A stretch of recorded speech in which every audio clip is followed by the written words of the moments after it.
Hello everyone, मैं सुमन। स्वागत है आप सभी का आपके अपने यूट्यूब चैनल स्टडी बाय सुमन पे।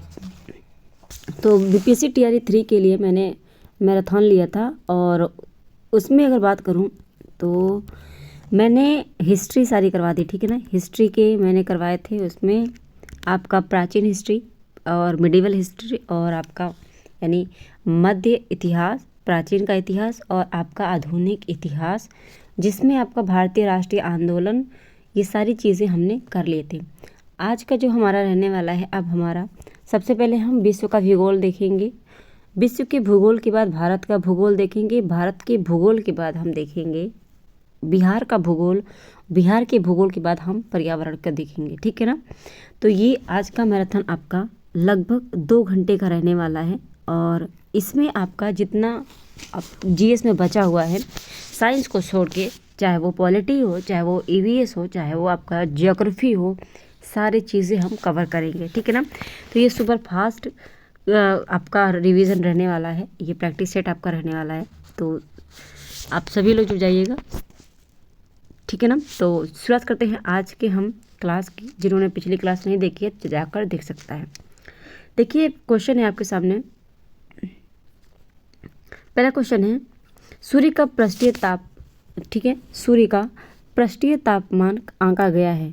तो सूर्य का पृष्ठीय तापमान है वो आंका गया कितना है? 6000 डिग्री सेल्सियस है, ठीक है ना। 6000 डिग्री सेल्सियस है। अगला क्वेश्चन है, क्षुद्र ग्रह, ठीक है ना, जो क्षुद्र ग्रह है जिसे आप एस्ट्रॉयड कहते हैं, सूर्य के चारों ओर किन के बीच चक्कर लगाता है?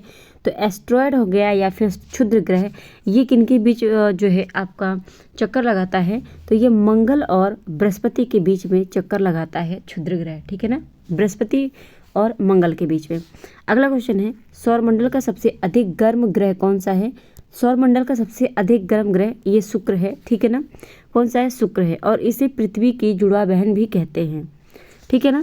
लाल ग्रह किसे कहते हैं? तो मंगल को लाल ग्रह कहते हैं। जो वलय पाए जाते हैं, छल्ले पाए जाते हैं, वो शनि में पाया जाता है। और पृथ्वी आप जानते हैं एकमात्र ऐसा ग्रह है जिस पर जीवन पाया जाता है। अगला क्वेश्चन है, निम्नलिखित में से किसे ब्लू प्लैनेट कहा जाता है? तो ब्लू प्लैनेट के नाम से शनि को जाना जाता है, पृथ्वी को या फिर बृहस्पति को या मंगल को। नीला ग्रह के नाम से पृथ्वी को जाना जाता है, ठीक है ना। किसे जाना जाता है? पृथ्वी को। अगला क्वेश्चन है, सूर्य ग्रहण उस समय होता है, ठीक है, सूर्य ग्रहण उस समय होता है जब सूर्य और पृथ्वी को जोड़ने वाली रेखा पर चंद्रमा स्थित नहीं होता। सूर्य और पृथ्वी के बीच चंद्रमा आ जाता है। तो सूर्य ग्रहण कब होता है? जब सूर्य और चंद्रमा के बीच पृथ्वी आ जाती है, तब क्या होता है? आपका सूर्य ग्रहण होता है। तो ऑप्शन आपका यहाँ पे क्या हो जाएगा? अच्छा, यहाँ पे सूर्य ग्रहण पूछ रहा है, जब सूर्य और पृथ्वी के बीच चंद्रमा आ जाता है तब आपका क्या होता है? सूर्य ग्रहण होता है। और चंद्र ग्रहण कब होता है? जब चंद्रमा और पृथ्वी के बीच में क्या आ जाता है? इसमें ये चीज़ आपका गलत दिया है, यहाँ पे देखिए 4th में। तो चंद्रमा और सूर्य के बीच में जब पृथ्वी आ जाती है, ठीक है ना, जब पृथ्वी आ जाती है तब चंद्र ग्रहण होता है। लेकिन जब सूर्य और पृथ्वी के बीच में चंद्रमा आ जाता है तब क्या होता है? ये आपका सूर्य ग्रहण हो जाता है। तो यहाँ पे 2nd नंबर सही हो जाएगा। अगला क्वेश्चन है, हेलू, ठीक है ना, जो हेली है धूमकेतु, हेली धूमकेतु पृथ्वी से हर वर्ष के बाद, ठीक है, हेली धूमकेतु पृथ्वी के हर वर्षों के बाद दिखाई देता है। तो कितने वर्षों के बाद ये जो है पृथ्वी से दिखाई देता है हेली धूमकेतु? 76, 66, 86 या 56? तो ये दिखाई देता है 76 साल बाद दिखाई देता है हेली धूमकेतु पृथ्वी से, ठीक है ना। कब? कितने? 76 साल बाद। अगला क्वेश्चन है, निम्न में से किस ग्रह को लाल ग्रह के नाम से जाना जाता है? अभी मैंने थोड़ी देर पहले बताया, क्या है? जो है आपका मंगल ग्रह को, ठीक है ना। सबसे गर्म ग्रह कौन सा है? शुक्र ग्रह है। और सबसे कम चक्कर लगाने वाला, ये सबसे तेजी से लगाता है, 88 दिनों में अपना चक्कर पूरा कर लेता है। अगला क्वेश्चन है, पृथ्वी सूर्य से अधिकतम दूरी पर स्थित है। तो पृथ्वी सूर्य से अधिकतम कितनी दूरी पर स्थित है? 21 जून, 3 जून या फिर 4 जुलाई या 23 सितंबर? कब सूर्य से पृथ्वी की दूरी ज़्यादा होती है? तो ये आपका होता है कब? 4 जुलाई को, ठीक है ना। कब होता है? 4 जुलाई को। ठीक है। अगला क्वेश्चन है, निम्नलिखित में से किसे सुबह का तारा कहते हैं? सुबह का तारा कह ले, साँझ का तारा कह ले, भोर का तारा कह ले, तो ये किसे कहा जाता है? शुक्र को कहा जाता है। ठीक है ना। गाँव में से सूखा हुआ कहते हैं, सूखा हुआ उग गया, तो यहाँ पे शुक्र को ही सुबह या भोर का तारा कहा जाता है। अगला क्वेश्चन है, यूरोपा किसका एक प्राकृतिक उपग्रह है? तो ये प्राकृतिक उपग्रह है यूरोपा, शनि का है, अरुण यानी जिसे आप यूरेनस कहते हैं, बृहस्पति का है, या फिर मंगल ग्रह का है। मंगल ग्रह का आप 1-2 याद रखिएगा, फोबोस और डीमोस। ठीक है ना, फोबोस और डीमोस। ठीक है ना, ये 2 आप मंगल ग्रह का याद रखेंगे। ये मंगल ग्रह के क्या है? मंगल ग्रह का ये जो है आपका उपग्रह है। बात करें यहाँ पे यूरोपा किस ग्रह का किस एक प्रकृति का उपग्रह है? ये प्राकृतिक उपग्रह है। ठीक है ना, तो किस ग्रह का है? यूरोपा। ये आपका किसका है? बृहस्पति का है। ठीक है ना, यूरोपा किसका है? ग्रह बृहस्पति का है। ठीक है ना। अगला क्वेश्चन है, किसके गुरुत्वाकर्षण के कारण ज्वारभाटा आता है? पृथ्वी का, चंद्रमा पर पृथ्वी का, सूर्य पर, पृथ्वी पर सूर्य और चंद्रमा का, या फिर चंद्रमा का पृथ्वी पर?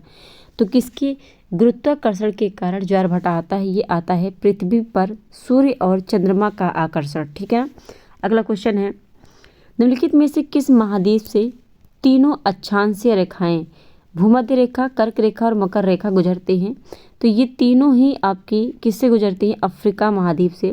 आप जानते हैं ये क्या है? अफ्रीका महाद्वीप, और यहाँ से आपका कर्क रेखा गुजरता है। ठीक है ना, कर्क रेखा, फिर बीचों बीच से इसके निकलता है आपका 0 डिग्री यानी विषुवत रेखा, जिसे भूमध्य रेखा कहते हैं। फिर आपका यहाँ पे निकलता है ये विक्टोरिया झील से होते हुए कौन सा? मकर रेखा। ठीक है ना, तो ये एक मात्र ऐसा महाद्वीप है जो कि ये तीनों रेखाएं इससे गुजरती है। ठीक है ना, तो ये क्या हो जाएगा आपका आंसर? अफ्रीका हो जाएगा। ठीक है ना, अफ्रीका हो जाएगा। अगला क्वेश्चन है, पृथ्वी पर दिन और रात की अवधि कहाँ लगभग एक समान होती है? तो एक समान पूछा है, दिन और रात की अवधि कहाँ पर होती है? भूमध्य रेखा पर, ध्रुवों पर, मकर रेखा पर, आर्कटिक रेखा पर। तो ये भूमध्य रेखा पर पृथ्वी पर दिन और रात दोनों ही बराबर होते हैं। कहाँ पर? भूमध्य रेखा पर। ठीक है ना।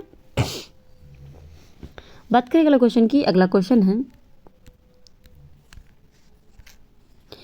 पैसिफिक। ठीक है, पैसिफिक रिंग यानी जिसे आप प्रशांत महासागर का अंदर का जो प्रशांत महासागर के अंदर पाया जाता है। ठीक है ना, रिंग ऑफ फायर। ठीक है ना, रिंग ऑफ फायर। तो प्रशांत महासागर का रिंग ऑफ फायर ये किससे संबंधित है?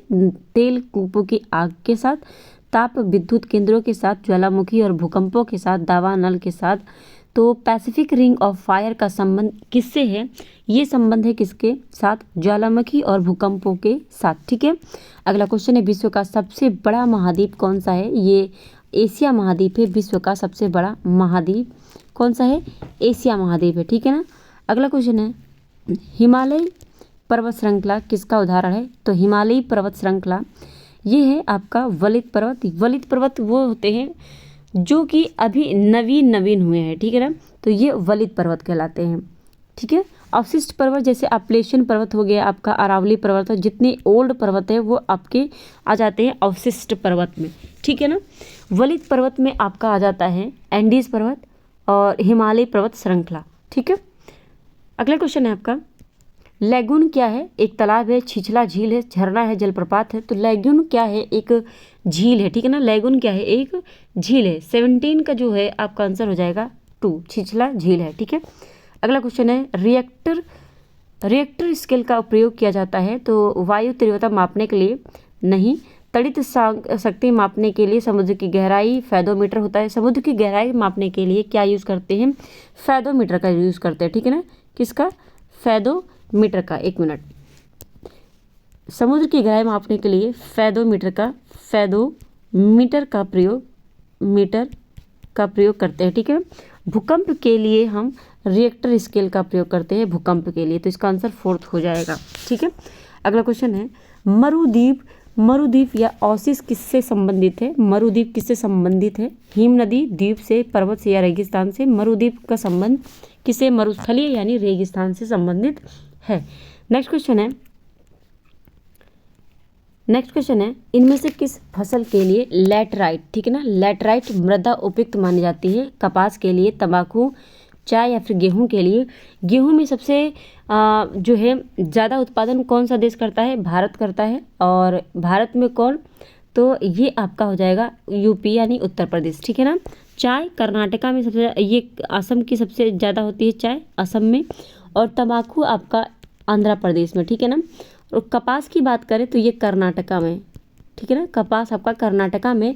पूछा है आपका लेटराइट मृदा के लिए उपयुक्त कौन सी मिट्टी है? तो लेटराइट मृदा की अगर बात करें तो ये सबसे ज़्यादा कहाँ पे पाई जाती है? केरल साइड में पाई जाती है, जो पश्चिमी घाट है ना, ठीक है ना। केरल हो गया आपका, और आपका ये जो इलाका हो गया कर्नाटक इलाका हो गया, इन सब जगहों पे लेटराइट मृदा ज़्यादा पाई जाती है। और आपका मेघालय वाला क्षेत्र जो है वहाँ पे ज़्यादा पाई जाती है, ठीक है ना। तो इसमें अगर बात करें लेटराइट मृदा ये किस मिट्टी में पाई जाती है? तो ये पाई जाती है आपकी किस में? चाय वाली।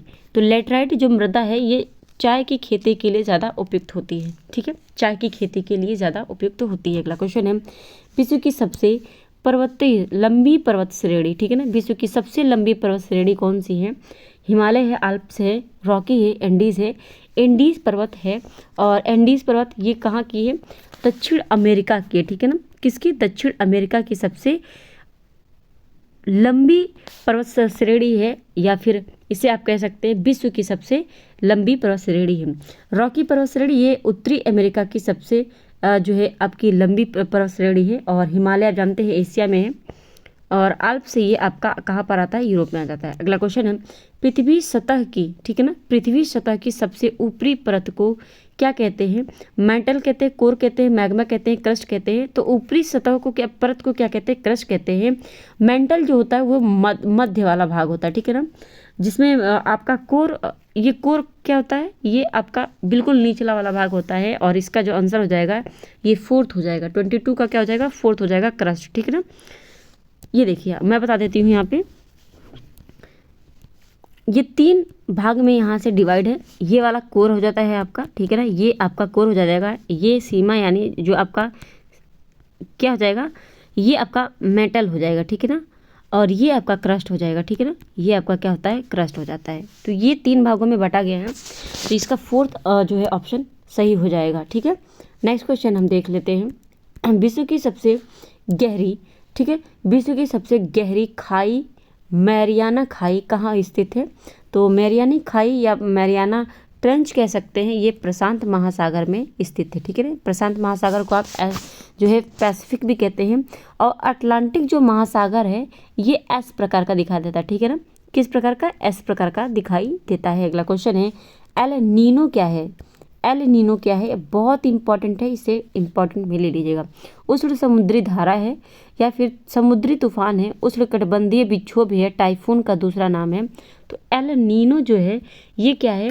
एक उष्ण समुद्री धारा होती है, ठीक है ना। एल नीनो उष्ण समुद्री धारा है। अगला क्वेश्चन है, प्रशांत महासागर में अंध महासागर को जोड़ने वाली नहर कौन सी है? तो सबसे पहली बात, अंध महासागर क्यों और किस नाम से जाना जाता है? तो अंध महासागर को ही अटलांटिक महासागर के नाम से जाना जाता है। किस नाम से?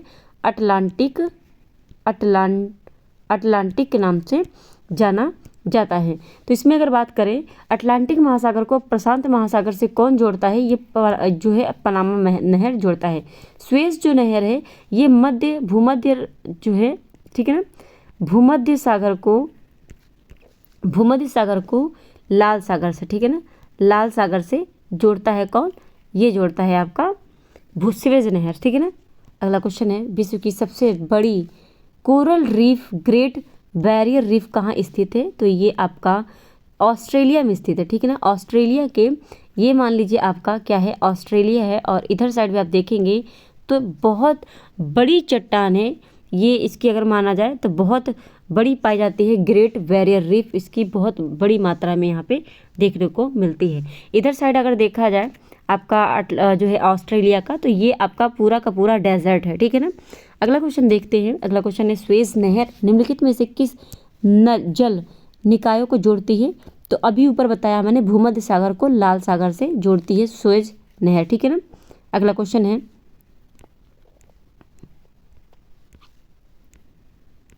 प्रवाल भित्तियाँ, ठीक है ना, कोरल लीफ जिसे आप कहते हैं।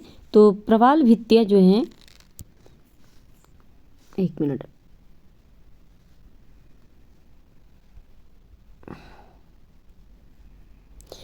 प्रवाल भित्तियाँ जिसे आप कोरल रीफ भी कहते हैं, ज्वालामुखी चट्टानों से बना अंतर्जलीय ढांचा होता है, समुद्री तलछट से बना अंतर्जलीय ढांचा होता है, या फिर समुद्री जल से अवक्षेपित क्लोरीन सामग्री से बना अंतर्जलीय ढांचा होता है, या फिर उपनिवेशी समुद्री छोटे जानवरों द्वारा बनाया गया कैल्शियम कार्बोनेट का अंतर्जलीय होता है। और ऑप्शन नंबर 4 आपका सही है, ठीक है ना। ऑप्शन नंबर 4 आपका सही हो जाएगा। अगला क्वेश्चन है, उच्च लवणता पाई जाती है। उच्च लवणता कहाँ पाई जाती है, किसमें पाई जाती है? मृत सागर में, लाल सागर में, महान सॉल्ट संयुक्त राज्य अमेरिका में, या फिर लेक वॉन झील टर्की में। तो सबसे ज़्यादा लवणता किसमें पाई जाती है? तो सबसे ज़्यादा लवणता ये पाई जाती है आपकी किसमें? लेक वॉन झील में, ठीक है ना, लेक वॉन झील में पाई जाती है। अगला क्वेश्चन है, गरजने वाला चालीसा ये शब्द निम्नलिखित में से किससे संबंधित है? व्यापारिक पवन से, भूमंडलीय पवन से, पश्चिमी पवन से, ध्रुवीय पवन से। तो गरजने वाला जो चालीसा होते हैं ये शब्द संबंधित है किससे? तो ये शब्द संबंधित है पश्चिमी पवन से, ठीक है ना, किससे? पश्चिमी पवन से संबंधित है, ठीक है। गरजने वाला चालीसा पश्चिमी पवन से संबंधित है। अगला क्वेश्चन है, वायुमंडल में सबसे नीचे वाली परत है तो कौन सी है? सबसे निचली परत ये आपकी कौन सी है? क्षोभ मंडल है। इसमें ही मौसमी घटनाएं होती हैं। और आपका अगर बात करें क्षोभ मंडल, तो क्षोभ मंडल में O3 यानी आपका ओजोन लेयर समताप मंडल में, ठीक है ना। क्षोभ मंडल में मौसमी घटनाएं होती हैं, जैसे बादल होना और आपका बारिश वगैरह जो भी हो गई। और आपका आयन मंडल में आते आते उल्कापिंड क्या होती है? समाप्त हो जाती है। ये सबसे ऊपरी है बहिर्मंडल, आपका जो आपका मेसोस्फीयर है ये हो जाता है, ठीक है। बात करें अगले क्वेश्चन की। अगला क्वेश्चन है, निम्नलिखित में से वायुमंडल की कौन सी परत रेडियो संचार संभव बनाती है? तो रेडियो संचार के लिए कौन से आयन मंडल जो है आपका बाह्यमंडल है, ठीक है ना। बाह्यमंडल क्या हो जाएगा? रेडियो, एक मिनट, ये आपका हो जाएगा आयन मंडल, ठीक है ना। रेडियो संचार के लिए कौन हो जाएगा? आयन मंडल हो जाएगा, ठीक है। आयन मंडल आपका सही हो जाएगा रेडियो संचार के लिए, ठीक है। अगर सब बताएं क्षोभ मंडल की, तो औसत जो ऊंचाई है ये 13 किलोमीटर है। और बात करें समताप मंडल की, ये 50 किलोमीटर है, ठीक है ना।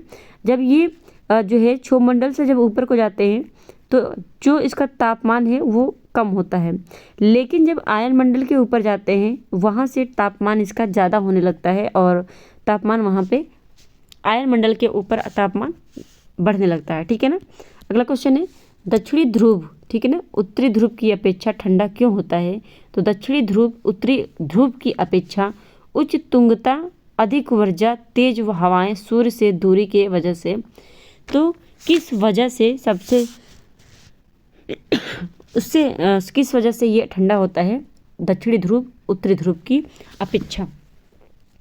तो इसका जो रीज़न है, ये रीज़न आपका क्या है? उच्च तुंगता, ठीक है ना, उच्च तुंगता की वजह से। अगला क्वेश्चन है, डोलड्रम। डोलड्रम क्या है? निम्न दाब का मेघला है, उच्च दाब का मेघला है, या विषुवत रेखा के दोनों तरफ 10 डिग्री अक्षांश तक होना है, इसमें से कोई नहीं।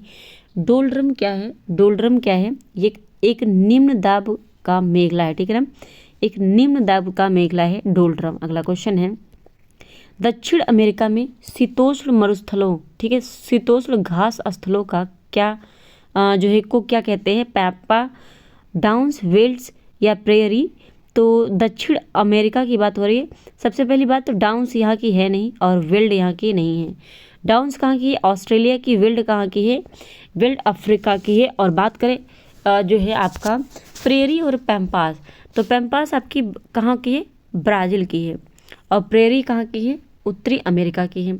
तो यहाँ पे अगर बात करें दक्षिण अमेरिका का पूछा है, तो दक्षिण अमेरिका का 35 का हो जाएगा पैम्पास, ठीक है ना, पैम्पा या फिर पंपास नाम से ये देखने को मिलेगा। अगला क्वेश्चन है, ऊन का सबसे बड़ा उत्पादक देश कौन सा है? ऊन का, ठीक है ना, चीन, अमेरिका, ऑस्ट्रेलिया, ब्रिटेन। ऊन का सबसे बड़ा उत्पादक देश जो है ये कौन सा है? तो ये जो है ऑस्ट्रेलिया देश है। अगला क्वेश्चन है, किस देश को यूरोप का कॉकपिट कहा जाता है? ठीक है ना, किस देश को यूरोप का कॉकपिट कहा जाता है? बेल्जियम, स्विट्जरलैंड, नीदरलैंड, या लक्समबर्ग। तो कॉकपिट कहा जाता है ये बेल्जियम को, ठीक है ना, किसे कहा जाता है, बेल्जियम को। अगला क्वेश्चन है, एस्किमो कहाँ रहते हैं, एस्किमो फिनलैंड, नॉर्वे तथा साइबेरिया तथा स्वीडन, कनाडा तथा अलास्का में। तो ये नॉर्वे तथा जो आपके एस्किमो जनजाति है ये कनाडा और अलास्का में रहते हैं, ठीक है ना, कनाडा और अलास्का में रहते हैं एस्किमो जनजाति। अगला क्वेश्चन है, निम्नलिखित में से किस है मध्य रात्रि का सूर्य भूमि कहा जाता है, ठीक है ना, तो ये नॉर्वे को कहा जाता है, ठीक है ना, मध्य रात्रि का सूर्य किसे कहते हैं, सूर्य भूमि कहते हैं नॉर्वे को। अगला क्वेश्चन है, पिग्मी कहाँ के निवासी हैं, पिग्मी, तो पिग्मी आपके अफ्रीका देश के निवासी हैं, ठीक है। अगला क्वेश्चन है, निम्नलिखित में से किसे भूमध्य सागर का लाइट हाउस कहा जाता है, तो ये पश्चिमी द्वीप समूह का माउंट पीली, इटली की विसुवियस या फिर सिसिली स्ट्राम्बोली या मैक्सिको का पैराक्यूटिन। तो पूछा है भूमध्य सागर का लाइट हाउस पूछा है, ठीक है ना, भूमध्य सागर का लाइट हाउस किसे कहते हैं, ये सिसिली का स्ट्राम्बोली कहते हैं, ठीक है ना, सिसिली का स्ट्राम्बोली को लाइट हाउस कहा जाता है। अगला क्वेश्चन है, विश्व का सबसे बड़ा मरुस्थल कौन सा है, तो विश्व का सबसे बड़ा मरुस्थल ये कौन सा है आपका, एक मिनट, ये है आपका तकलामकान, ठीक है ना, तकलामकान क्या है, विश्व का सबसे बड़ा, ठीक है ना, विश्व का, एक मिनट, अच्छा यहाँ पे पूछा है सहारा, ठीक है ना, विश्व का सबसे बड़ा मरुस्थल कौन सा है, सहारा मरुस्थल है। थार आप जानते हैं पाकिस्तान और भारत में है, गोबी का मरुस्थल मंगोलिया और आपका चीन में है, तकलामकान चीन में है, ठीक है। नेक्स्ट क्वेश्चन है आपका, ये क्या हो रहा है, सुंडा जलप्रपात, ठीक है, सुंडा जलप्रपात किन के बीच स्थित है, तो सुंडा जलप्रपात पूछा है सुमात्रा और बोर्नियो, जावा सुमात्रा या सुलावेसी जावा। सुंडा जलप्रपात किसके बीच में स्थित है सुंडा जलप्रपात, तो ये है आपका जावा और सुमात्रा के बीच, एक मिनट, हाँ, जावा और सुमात्रा के बीच में सुंडा जलप्रपात स्थित है, ठीक है ना, जावा और सुमात्रा। अगला क्वेश्चन है, विक्टोरिया प्रपात निम्नलिखित में से किस नदी पर स्थित है, नाइजर, कांगो, जाम्बेजी या आरिज। विक्टोरिया जो प्रपात है ये स्थित है आपका किस में, जाम्बेजी नदी पर, ठीक है ना, जाम्बेजी नदी पर विक्टोरिया प्रपात स्थित है, जाम्बेजी। कांगो नदी ये जो है भूमध्य रेखा को, ठीक है ना, भूमध्य रेखा को 2 बार काटती है, ठीक है, भूमध्य रेखा को 2 बार काटती है। अब लिम्पोपो ये मकर रेखा को 2 बार काटती है, ठीक है। अगला क्वेश्चन है, जिब्राल्टर जल डमरू किन को जोड़ता है, लाल सागर भूमध्य सागर को, तो ये तो सुएज नहर जोड़ता है लाल सागर और अरब सागर को, या अटलांटिक महासागर या भूमध्य सागर को, भूमध्य सागर या काला सागर को। तो जो जिब्राल्टर है ये किसे जोड़ता है, अटलांटिक महासागर और भूमध्य सागर को, ठीक है ना, अटलांटिक महासागर और भूमध्य महासागर को जोड़ता है। नेक्स्ट क्वेश्चन है, गोबी, ठीक है, गोबी मरुस्थल किस देश में स्थित है, मैंने अभी बताया ये मंगोलिया में स्थित है गोबी का मरुस्थल। अगला क्वेश्चन है, बरमूडा ट्रायंगल, ठीक है, बरमूडा त्रिभुज अवस्थित है उत्तरी अटलांटिक महासागर में, दक्षिणी अटलांटिक महासागर में, उत्तरी प्रशांत महासागर या फिर दक्षिणी प्रशांत महासागर में। बरमूडा जो ट्रायंगल है, बरमूडा है ये कहाँ पर है, उत्तरी अटलांटिक महासागर में, ठीक है ना, उत्तरी अटलांटिक महासागर में स्थित है। अगला क्वेश्चन है, क्षेत्रफल और आयतन के आधार पर विश्व की सबसे बड़ी झील कौन सी है, क्षेत्रफल और आयतन के आधार पर, तो क्षेत्रफल और आयतन के आधार पर ये कैस्पियन सागर, ठीक है ना, कौन सा है, कैस्पियन सागर सबसे बड़ी, विश्व की सबसे बड़ी झील है, ठीक है, कैस्पियन सागर हो जाएगा। अगला क्वेश्चन है, द्वीपीय देश फिजी किस महासागर में स्थित है, तो फिजी हिंद महासागर, प्रशांत महासागर या फिर आर्कटिक महासागर या अटलांटिक महासागर में। तो द्वीपीय जो देश है ये द्वीपीय देश फिजी ये स्थित है आपका कहाँ पर, तो ये स्थित है प्रशांत महासागर में, ठीक है ना, फिजी जो देश है प्रशांत महासागर में स्थित है। अगला क्वेश्चन है, कोकोआ, ठीक है, कोकोआ का उत्पाद कौन सा देश सबसे आगे है, कोकोआ के उत्पाद में घाना, ब्राज़ील, आइवरी कोस्ट या नाइजीरिया। कोकोआ के उत्पादन के लिए सबसे आगे कौन सा देश है? ये देश है आपका आइवरी, ठीक है ना। आइवरी जो कोकोआ का उत्पादन करता है। तो इसकी जो पीडीएफ है आपको टेलीग्राम पे मिल जाएगी, आप टेलीग्राम से जुड़ जाइएगा, वहाँ से आप ये पीडीएफ प्राप्त कर सकते हैं, ठीक है ना। बात करें अगले क्वेश्चन की। अब हम बात करेंगे भारत के भूगोल का, ठीक है ना। तो 50 क्वेश्चन हमने विश्व के भूगोल से किया, अब हम करेंगे भारत के भूगोल से। भारत के भूगोल में पहला क्वेश्चन देखेंगे, निम्नलिखित में से किस राज्य की सीमा म्यांमार से नहीं लगती है? तो म्यांमार से किसकी सीमा नहीं लगती है? मिजोरम की लगती है, मणिपुर की लगती है, नागालैंड की लगती है, मेघालय की नहीं लगती है। तो इसका आंसर क्या हो जाएगा? क्या हो जाएगा? मेघालय हो जाएगा। अगला क्वेश्चन है, देखिए मैं बताऊं, ये चीज़ आपका, ये आप जानते हैं ये क्या है? पूर्वी इलाका है। तो ये आपका आ जाता है अरुणाचल प्रदेश, और ये आपका आ जाता है नागालैंड, और ये आपका आ जाता है मणिपुर, फिर ये आ जाता है आपका मिज़ोरम। तो ये सारा इलाका आपका म्यांमार से लगता है, ठीक है ना। इसलिए आपका मेघालय आपका यहाँ पे आ जाता है, और इसलिए मेघालय म्यांमार से नहीं लगता है, ठीक है ना। अगला क्वेश्चन है, भारत निम्नलिखित में से किस गोलार्ध में स्थित है? तो भारत उत्तरी पूर्वी गोलार्ध में स्थित है, ठीक है। अगला क्वेश्चन है, माउंट एवरेस्ट नाम किसके नाम पर पड़ा है? माउंट एवरेस्ट इंग्लैंड के सम्राट के नाम पर, शिखर पर चढ़ने वाले पहले पर्वतारोही के नाम पर, या फिर भारत के एक महासर्वेक्षक के नाम पर, या फिर भारत के वायसराय के नाम पर? तो माउंट एवरेस्ट जो पड़ा है ये किसके नाम पर पड़ा है? माउंट एवरेस्ट की अगर बात करूँ, ठीक है, किसकी? माउंट एवरेस्ट की अगर बात करूँ मैं, तो ये पड़ा है आपका भारत के एक महासर्वेक्षक के नाम पर पड़ा है माउंट एवरेस्ट, ठीक है।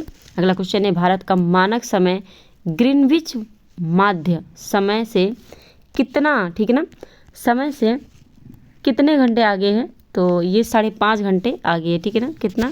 5.5 घंटे आगे है। ध्यान दीजिएगा पीछे भी लिखा है, तो 5.5 घंटे आगे है, ठीक है। अगला क्वेश्चन है, भारत के दक्षिणी छोर का नाम क्या है? तो दक्षिणी छोर का नाम पूछा है, ये कन्याकुमारी हो जाएगा, ठीक है। दक्षिणी छोर का पूछा है तो कन्याकुमारी, ये भारत के मुख्य भूमि का सबसे दक्षिणतम भारत के मुख्य भूमि का दक्षिणी बिंदु कौन सा हो जाएगा? तो ये हो जाएगा कन्याकुमारी। लेकिन पूछे भारत का सबसे दक्षिणतम बिंदु, तो इंदिरा पॉइंट हो जाएगा, ठीक है ना। क्या हो जाएगा? इंदिरा पॉइंट हो जाएगा। और यहाँ पे अगर बात करें, इसका जो आंसर हो जाएगा ये हो जाएगा आपका इंदिरा पॉइंट। दक्षिणी छोर पूछा है, मुख्य भूमि नहीं। अगर मुख्य भूमि पूछता तो ये कन्याकुमारी जाता, दक्षिणी पूछा है तो निकोबार द्वीप समूह में स्थित इंदिरा पॉइंट हो जाएगा। अगला क्वेश्चन है, किस भारतीय राज्य की तट रेखा सबसे लंबी है? तो सबसे लंबी तट किसी लगती है? सबसे पहली बात अगर देखा जाए तो गुजरात की लगती है, तो गुजरात इसमें है नहीं, ठीक है ना। गुजरात के बाद किसकी लगती है? आंध्र प्रदेश की, तो आंध्र प्रदेश है, और आंध्र प्रदेश इसका आंसर हो जाएगा। 6 का क्या हो जाएगा? आंध्र प्रदेश हो जाएगा। अगला क्वेश्चन है, संसार में दूसरा सबसे ऊंचा पर्वत शिखर निम्नलिखित में से कौन सा है? तो ये K2 है, जो कि पीओके में आता है, ठीक है ना, पीओके में आता है। भारत की सबसे ऊंची चोटी कौन सा है? क्या है? K2 है, ठीक है ना। उसके बाद आपका क्या आता है? कंचनजंगा आता है। तो ये चीज़ें आपको ध्यान में रखनी है। अगला क्वेश्चन है, आबू पहाड़ियों का गुरु शिखर, ठीक है, आबू पहाड़ियों का गुरु शिखर किस पर्वत श्रृंखला की सबसे ऊंची चोटी है? तो ये अरावली पर्वत श्रृंखला की सबसे ऊंची चोटी है। अगला क्वेश्चन है, हिमालय में के स्थान पर कौन सा सागर विद्यमान है? हिमालय के स्थान पर, तो ये टेथिस सागर, ठीक है ना, टेथिस सागर आ जाता है आपका हिमालय के स्थान पर। 9 का क्या हो जाएगा? 3 हो जाएगा। अगला क्वेश्चन है, भारत में सबसे बड़ा क्षेत्रफल की दृष्टि से कौन सा देश है, राज्य है? तो ये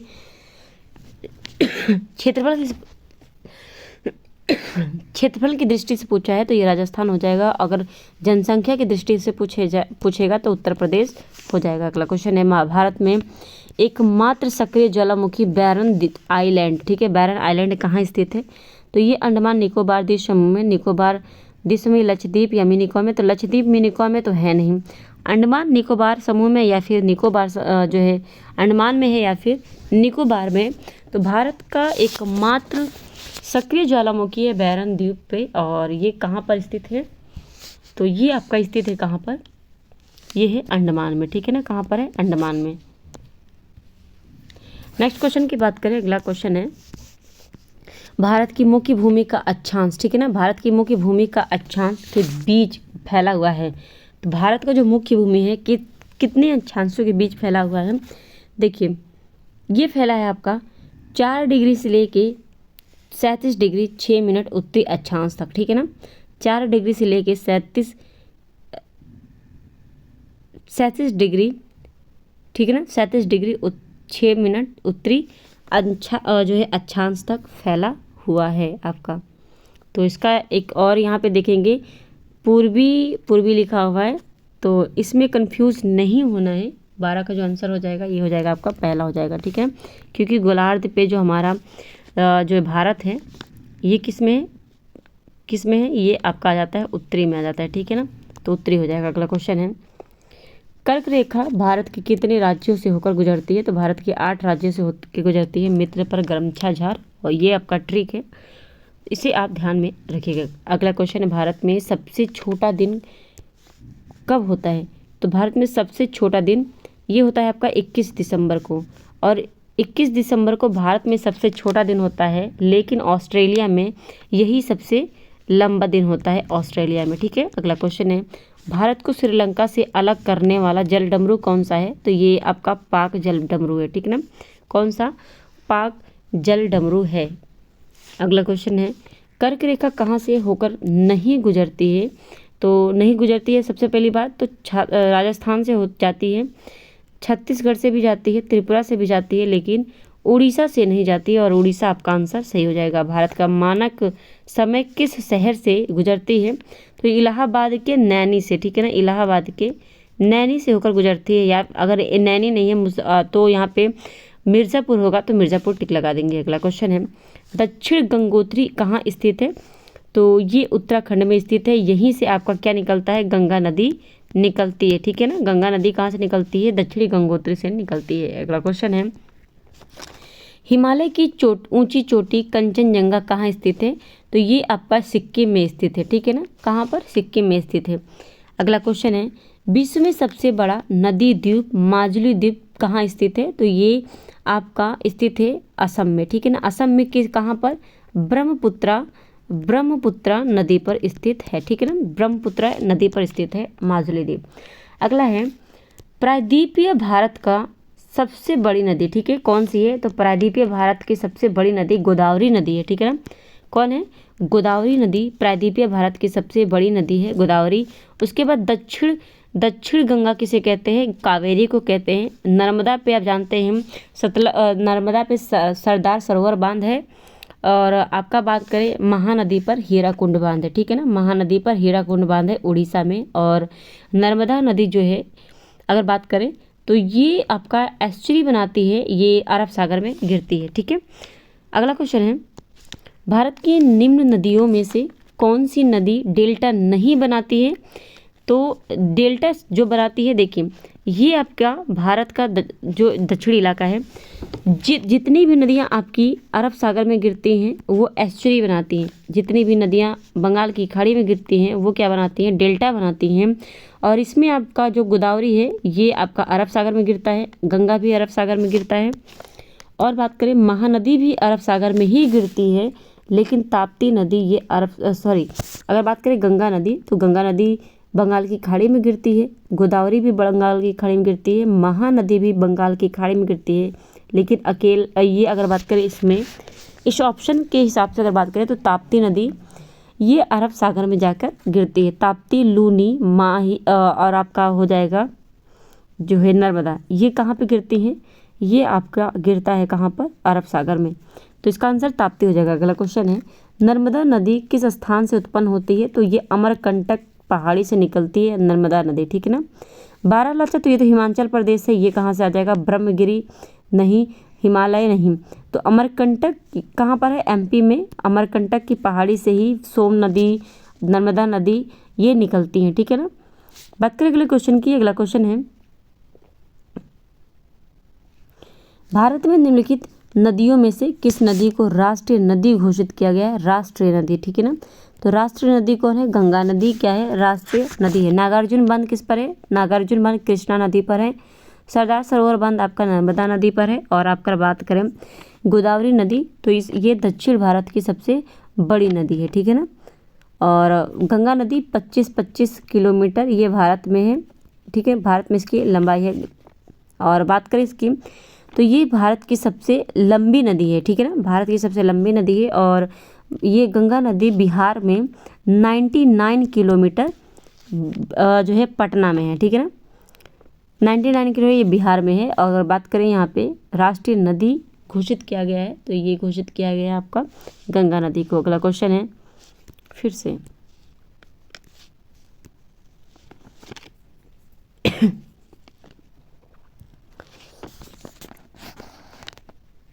ठीक है, तो गंगा नदी के बारे में ये आपका हो जाएगा। फिर आपका आता है प्रायद्वीपीय भारत की एकमात्र 12मासी, ठीक है ना, प्रायद्वीपीय भारत की एकमात्र 12मासी नदी कौन सी है? गोदावरी, कावेरी, कृष्णा या भीमा। देखिए 12मासी होती है जो पूरे 12 महीने बहती रह रही हो। जैसे कि आपका जो हिमालय से जितनी भी नदियाँ आ रही हैं वो 12मासी होती हैं, वो हमेशा बहती रहती है। लेकिन जो प्रायद्वीपीय नदियाँ होती हैं वो हमेशा नहीं बहती हैं, ठीक है। लेकिन इसमें भी एक ऐसी नदी है जो कि 12मासी है, जो बहती रहती है। कौन सी नदी है? गोदावरी है, कावेरी है, कृष्णा या भीमा है, कौन सी नदी है? इसमें अगर बात करें तो ये कावेरी नदी है, जिसे दक्षिण की गंगा भी कहते हैं, ठीक है ना, बूढ़ी गंगा कहते हैं, दक्षिण की गंगा, तो ये कावेरी नदी हो जाएगी। अगला क्वेश्चन है जोग या गरसोप्पा जलप्रपात का नया नाम क्या है? महात्मा गांधी जलप्रपात, ठीक है ना, क्या नाम है? महात्मा गांधी जलप्रपात। जोग या गरसोप्पा का नया नाम महात्मा गांधी जलप्रपात है, ठीक है। ये किस नदी पर है? तो ये जो है आपका शरावती नदी पर। शरावती नदी पर कहाँ पर? कर्नाटका में, ठीक है, कर्नाटका में ये स्थित है, शरावती नदी पर। अगला क्वेश्चन है निम्नलिखित में से कौन सा शहर गंगा के तट पर नहीं बसा है? तो गंगा के तट कौन सा नहीं बसा है? यमुना आपका दिल्ली जो है, ये जो दिल्ली है यमुना नदी के किनारे है, ठीक है ना, यमुना नदी के किनारे आगरा और दिल्ली है। पटना आपका और बरौनी हो गया, कानपुर हो गया, ये क्या है? गंगा नदी के किनारे स्थित है। अगला क्वेश्चन है निम्नलिखित में से कौन सी नदी विंध्य और सतपुड़ा पर्वत के बीच से होकर गुजरती है? तो विंध्य और सतपुड़ा पर्वत के बीच से होकर गुजरती है कौन सी? नर्मदा नदी, ठीक है ना, नर्मदा नदी। अगला क्वेश्चन है भारत के किस क्षेत्र में ग्रीष्म मानसून आता है? किस क्षेत्र में? तो ये पश्चिमी घाट में ग्रीष्म मानसून आता है, ठीक है ना। कब इंटर करता है? केरल में 5 जून को इंटर करता है, ठीक है। धीरे धीरे करके ये पूरे भारत में फैल जाता है। अगला क्वेश्चन है भारत में सबसे अधिक किस प्रकार की मिट्टी पाई जाती है? तो सबसे अधिक जो है जलोढ़ मिट्टी पाई जाती है, ठीक है ना, जलोढ़ मिट्टी पाई जाती है सबसे ज़्यादा। अगला क्वेश्चन है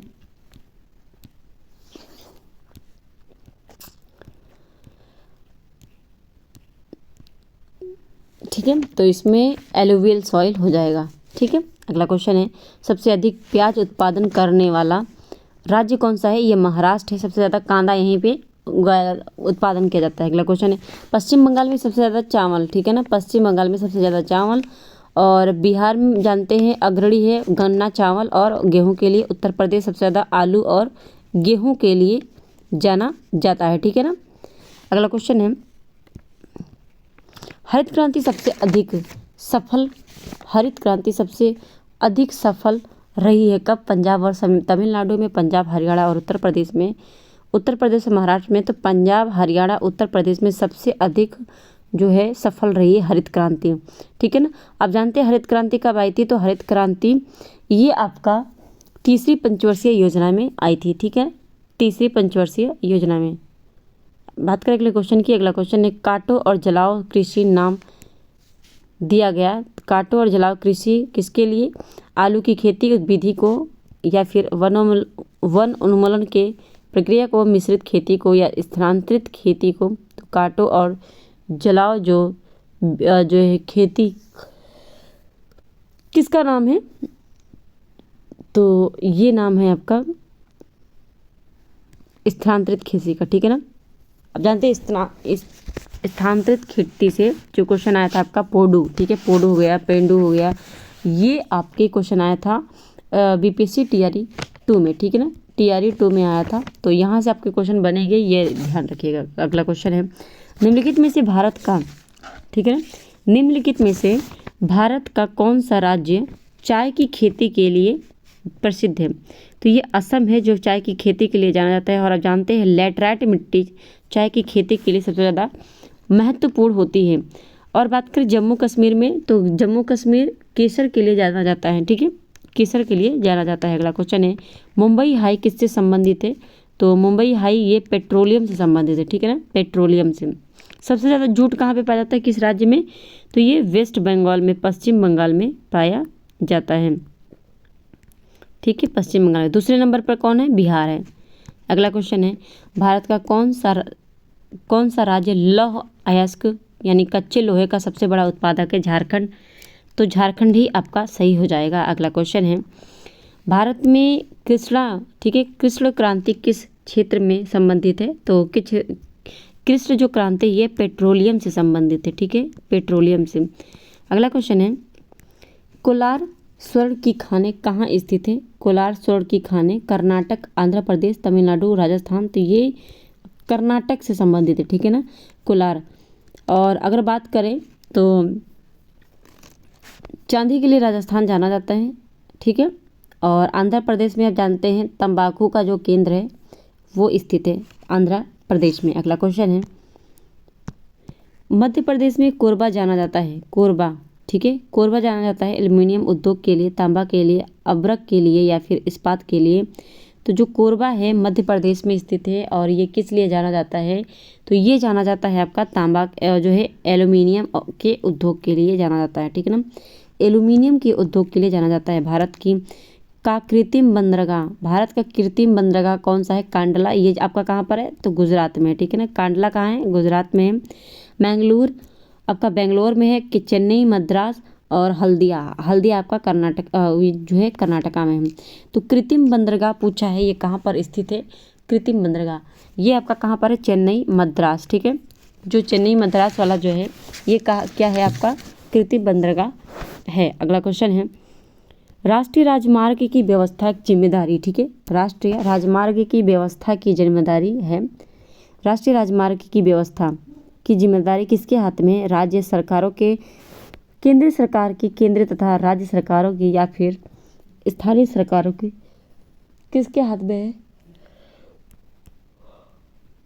ये दोनों हैं, ठीक है ना, केंद्रीय और राज्य सरकारों के हाथों में होता है। अगला क्वेश्चन है, मैकमोहन रेखा किन देशों को अलग करती है? तो मैकमोहन ये जो है आपका भारत और चीन को, भारत और पाकिस्तान के बीच रेड क्लिफ रेखा है, ठीक है ना, रेड क्लिफ।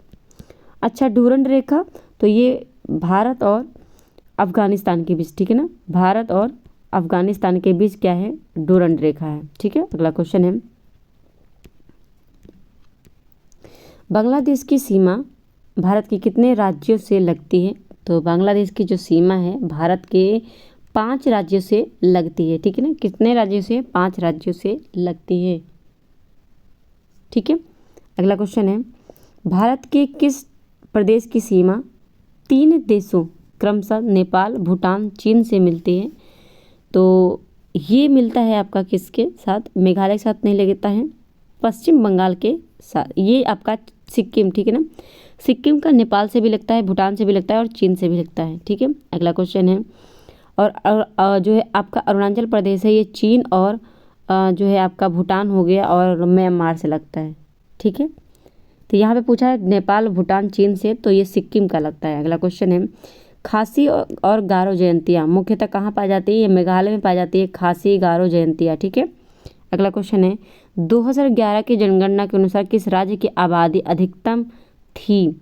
ठीक है, तो ये उत्तर प्रदेश की जो आबादी है, जनसंख्या है, अधिकतम थी और अब तो और ज़्यादा हो चुकी है, ठीक है। अगला क्वेश्चन है, भारत में जनसंख्या घनत्व की दृष्टि से कौन सा राज्य आगे है?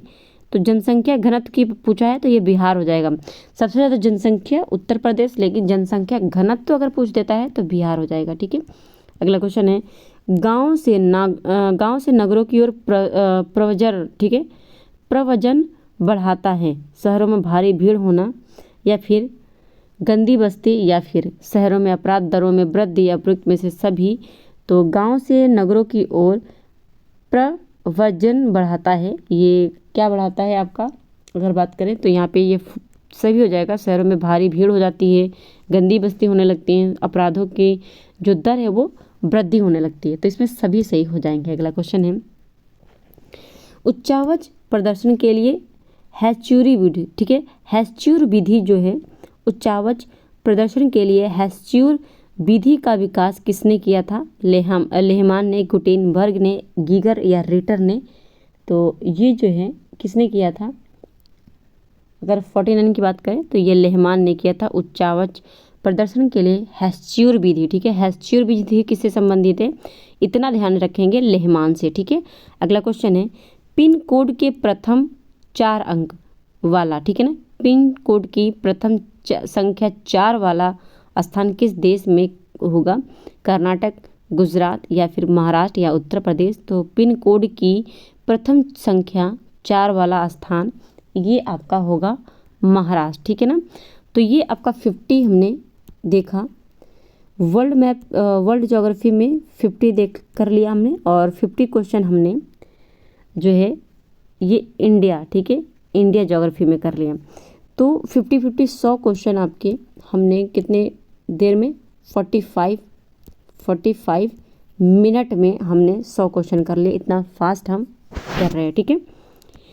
अब हम चलते हैं बिहार की ज्योग्राफी पे, और ये पीडीएफ अगर चाहिए तो टेलीग्राम से जुड़ जाइएगा। टेलीग्राम की लिंक हम दे देंगे, या फिर आप जो है आप डिस्क्रिप्शन में जाके वहाँ से जुड़ सकते हैं। तो वहाँ से सारी पीडीएफ आप ले सकते हैं और अपना रिवीजन कर सकते हैं, ठीक है। चैनल को सब्सक्राइब नहीं किया तो चैनल को सब्सक्राइब कर लीजिएगा, बेल आइकन प्रेस कर लीजिए ताकि नोटिफिकेशन आपको मिलती रहे और अपनी प्रैक्टिस को अच्छा बनाते रहिए। तो बिहार के ज्योग्राफी में अगर देखा जाए तो यहाँ पे अगर बात करें, पहला क्वेश्चन है संरचनात्मक दृष्टिकोण से, ठीक है, संरचनात्मक दृष्टिकोण से बिहार में चट्टानें पाई जाती हैं। तो बिहार में चट्टानें कौन सी पाई जाती है? प्री कैम्ब्रियन चट्टान, चतुर्थ कल्प चट्टान, या 1 और 2 दोनों ही? तो बिहार में जो चट्टानें जो है आपकी पाई जाती हैं, ठीक है ना, संरचना की दृष्टि से पूछा है, बिहार में संरचना की दृष्टि से जो चट्टानें पाई जाती हैं ये प्री कैम्ब्रियन भी पाई जाती हैं और चतुर्थ कल्प भी पाई जाती है। तो इसमें आपका ऑप्शन 3 सही हो जाएगा। अगला क्वेश्चन है, बिहार का मैदानी भाग, ठीक है, मैदानी भाग किसके ऊपर विकसित हुआ बताया जाता है? तो बिहार का जो मैदानी भाग है ये आपका टेथिस सागर, गोंडवाना लैंड या कैमूर का पठार, सासाराम का पठार, ये किस में विकसित है? आपका बिहार का बात करें यहाँ पे, ये टेथिस सागर का बताया जाता है, ठीक है ना, टेथिस सागर का बताया जाता है। अगला क्वेश्चन है, बिहार में सोमेश्वर की पहाड़ी कहाँ स्थित है? तो ये पश्चिमी चंपारण में, ठीक है ना, जो शिवालिक का क्षेत्र है पश्चिमी चंपारण उसमें आता है। तो ये आपका हो जाएगा आंसर पश्चिमी चंपारण, ठीक है। अगला क्वेश्चन है, बिहार का सर्वोच्च शिखर, ठीक है, कैमूर पहाड़ी, बराबर पहाड़ी, सोमेश्वर या संतपुर? तो जो वनावरण जब सबसे ज़्यादा कहाँ पर है? ये आपका कैमूर में है। सबसे कम जनसंख्या घनत्व भी कैमूर में है। और बात करें सोमेश्वर की पहाड़ी, ये पश्चिमी चंपारण में है, ठीक है ना।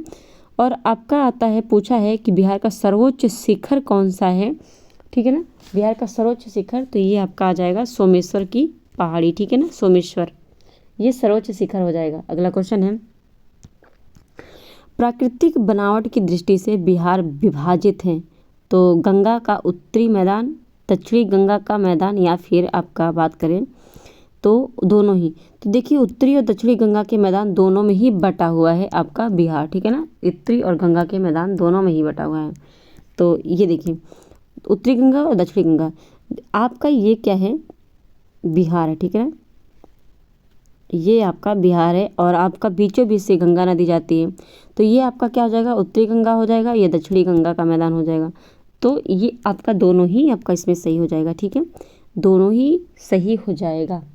अगला क्वेश्चन है, बिहार की नदियों में, ठीक है ना, बिहार की नदियों में सर्वाधिक लंबी नदी कौन सी है? तो गंगा नदी है सर्वाधिक लंबी नदी। कोसी नदी मार्ग बदलने वाली सबसे जो है आपकी शोक नदी है, इसे क्या कहते हैं? बिहार का शोक, ठीक है, बिहार की शोक किसे कहते हैं? कोसी नदी को कहते हैं। सोन किसकी शोक है? तो ये मध्य प्रदेश का शोक कौन है? सोन नदी है, मध्य प्रदेश, ठीक है, मध्य प्रदेश का सोन है। अगला क्वेश्चन है, दक्षिण बिहार की प्रधान नदी सोन का उद्गम कहाँ से होता है? तो ये अमरकंटक से होता है, ठीक है, अमरकंटक से होता है। अगला क्वेश्चन है, उत्तर बिहार की कौन सी नदी बिहार में सबसे पश्चिम में में गंगा में मिलती है? तो सबसे पश्चिम में गंगा में मिलती है, ये गंडक है, घाघरा है, पुनपुन है, तो ये पुनपुन नदी है, ठीक है ना। पुनपुन जो नदी है ये उत्तर बिहार की नदी है, और नहीं, अच्छा, उत्तर बिहार की नदी पूछा है, तो उत्तर बिहार की नदी में सबसे पश्चिम में पूछा है कि सबसे पश्चिम से गंगा में मिलती है, ठीक है ना, सबसे पश्चिम से गंगा में मिलती है, तो ये आपका कोसी नदी हो जाएगा, ठीक है ना, कोसी नदी। अगला क्वेश्चन है आपका, बिहार में अधिकतर, अच्छा, दक्षिण से पूछा जाएगा तो ये आपका हो जाएगा पुनपुन। बिहार में अधिकतर किस प्रकार के झीलों का निर्माण उत्तर बिहार की प्रमुख नदियों जैसे बूढ़ी गंडक, कोसी, महानदियों के पथ परिवर्तन के कारण होता है? तो गोखुर झील का होता है, ठीक है ना, गोखुर झील, छाड़न झील या चापाकार झील, किसका निर्माण होता है? तो ये होता है आपका किसका, इन सभी का, गोखुर झील का भी होता है, छाड़न झील का भी होता है, चापाकार झील का भी होता है, सभी हो जाएगा। अगला क्वेश्चन है, बिहार राज्य की औसत वार्षिक वर्षा कितनी है? तो ये पूछा है औसत वार्षिक वर्षा बिहार की, ठीक है, 75 से कम होता है तो ये राजस्थान में होता है आपका 25 पर आपका मान के चले, और 25 सेंटीमीटर तो आपका लेह में भी होता है।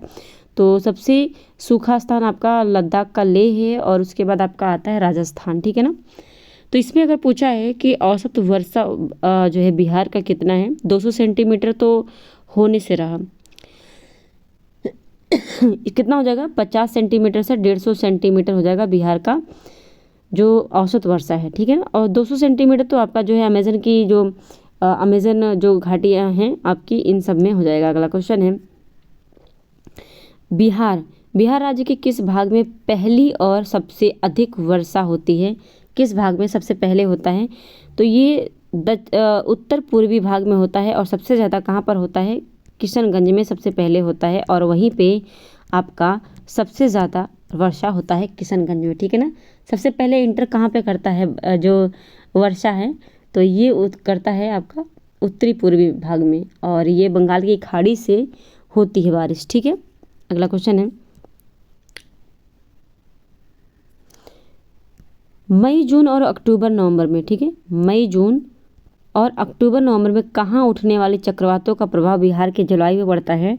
तो ये मई जून पूछा है और अक्टूबर नवंबर का पूछा है, तो ये बंगाल की खाड़ी से, ठीक है ना, बंगाल की खाड़ी से होता है, बंगाल की खाड़ी से होता है। अगला क्वेश्चन है, गंगा के मैदानी भाग की मृदाएं किस प्रकार की होती हैं? तो गंगा की जो मैदानी भाग की मृदाएं हैं वो अपूर्ण होती हैं, या फिर अवशिष्ट होती हैं, या कगारी होती है, कोई नहीं होती है। तो गंगा की जो मृदाएं होती हैं, ठीक है ना, गंगा के जो मैदानी भाग की जो मिट्टी होती है ये आपकी होती है कैसी, अपूर्ण होती है, यानी जलोढ़, ठीक है ना, जलोढ़ मृदा। अगला क्वेश्चन है, बिहार के किस भाग में जलोढ़ मिट्टी की प्रधानता पाई जाती है? तो जलोढ़ मिट्टी की प्रधानता जिस तरह जहाँ से गंगा नदी निकलती होगी, ठीक है ना, तो उत्तरी गंगा का उत्तरी मैदान, गंगा का दक्षिणी मैदान, या छोटा नागपुर का पठार, इनमें से कोई नहीं। तो जो गंगा का उत्तरी मैदान है ये आपका जलोढ़ मृदा के लिए जाना जाता है, ठीक है ना, उत्तरी मैदान। तो 14 का हो जाएगा आपका 1। अगला क्वेश्चन है, बिहार में खादर, ठीक है, खादर मिट्टी की प्रमुख फसल कौन सी है? खादर मिट्टी कपास, जूट, कॉफ़ी, रबर, जूट, गेहूं, गन्ना, कपास, या फिर धान, गेहूं, गन्ना, तंबाकू, या धान, गेहूं, गन्ना, जूट। तो खादर के लिए पूछा है, खादर मिट्टी में कौन सी फसल होती है?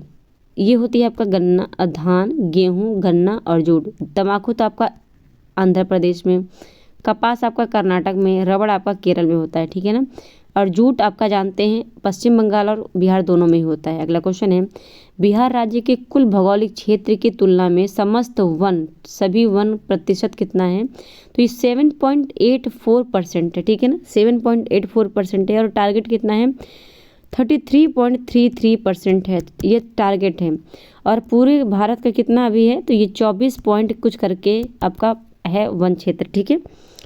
अगला क्वेश्चन है, बिहार की प्राकृतिक वनस्पति में किस प्रकार के वन अधिक पाए जाते हैं? पर्णपाती वन, अर्ध सदाहरित वनस्पति, आर्द्र उष्णकटिबंधीय हरित वन या फिर ज्वारीय वनस्पति। तो बिहार की जो प्राकृतिक वनस्पति है, किस प्रकार की वन अधिक पाए जाते हैं? 17 का जो आंसर हो जाएगा ये पर्णपाती होते जाते हैं, ठीक है ना, पर्णपाती वन ज़्यादा पाए जाते हैं। अगला क्वेश्चन है, बिहार का सबसे अधिक प्रतिशत वन क्षेत्र वाला कौन सा राज्य है? सबसे अधिक प्रतिशत वन वाला, रोहतास, पश्चिमी चंपारण, कैमूर या फिर जहानाबाद। तो ये आपका हो जाएगा कौन? कैमूर हो जाएगा, ठीक है। अगला क्वेश्चन है, किसे सुनहरा रेशा कहा जाता है? तो जूट को सुनहरा रेशा कहा जाता है। और बिहार दूसरे नंबर पे है जूट उत्पादन में, पहले नंबर पर कौन है? तो पश्चिम बंगाल है, ठीक है ना, पहले नंबर पे पश्चिम बंगाल है। अगला क्वेश्चन है, बिहार में मकई यानी जिसे आप कहते हैं मक्का, ठीक है, मकई या फिर मक्का सर्वप्रमुख उत्पादन क्षेत्र कौन सा है? कोसी तट, गंगा तट, रोहतास क्षेत्र या फल्गु तट। तो मक्का के लिए आप जानते हैं कौन सा क्षेत्र सबसे ज़्यादा उपयुक्त रहेगा मक्का के लिए? तो ये आपका कोसी तट, ठीक है ना, कोसी जो तट है ये मक्का के लिए सबसे ज़्यादा जाना जाता है। अगला क्वेश्चन है, बिहार की त्रिवेणी नहर कहाँ निकाली गई है? तो ये त्रिवेणी नहर जो है आपका ये बिहार के पूर्वी चंपारण में, ठीक है ना, ये बिहार के पश्चिमी चंपारण में निकाली गई है त्रिवेणी नहर। और किस नदी पर? तो ये गंडक नदी पर, ठीक है ना, किस नदी पे? गंडक नदी पर निकाली गई है त्रिवेणी नहर। अगला क्वेश्चन है, देश का कुल कितना प्रतिशत पाइराइट का संचित भंडार बिहार में है? तो ये जो है बिहार में एकमात्र जो जगह है, कहाँ, कौन सा? रोहतास से आपका पैराइट मिलता है, ठीक है ना, रोहतास से अकेला पैराइट मिलता है।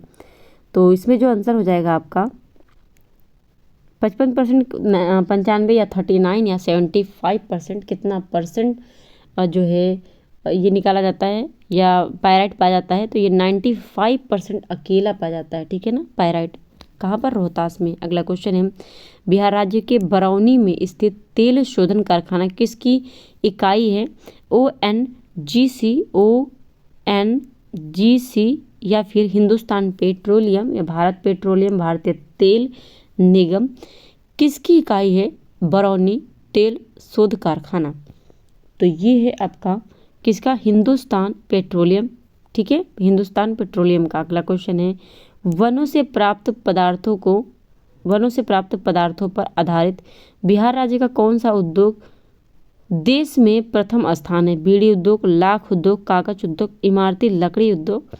तो ये आपका जो है लाख उद्योग में नंबर 1 पर है, ठीक है ना। अगला क्वेश्चन है, 2011 में बिहार की कुल जनसंख्या कितनी थी?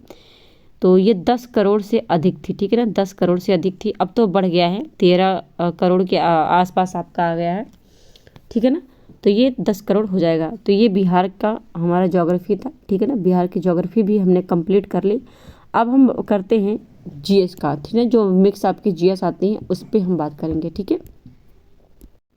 अच्छा फ्रेंड्स, उससे पहले हम क्या करते हैं, पर्यावरण का देख लेते हैं, क्योंकि आप जानते हैं भूगोल और पर्यावरण आपका टॉपिक दिया हुआ था, ठीक है ना, भूगोल और पर्यावरण। उसके बाद हम जो आपका मिक्स है ना उसे करेंगे।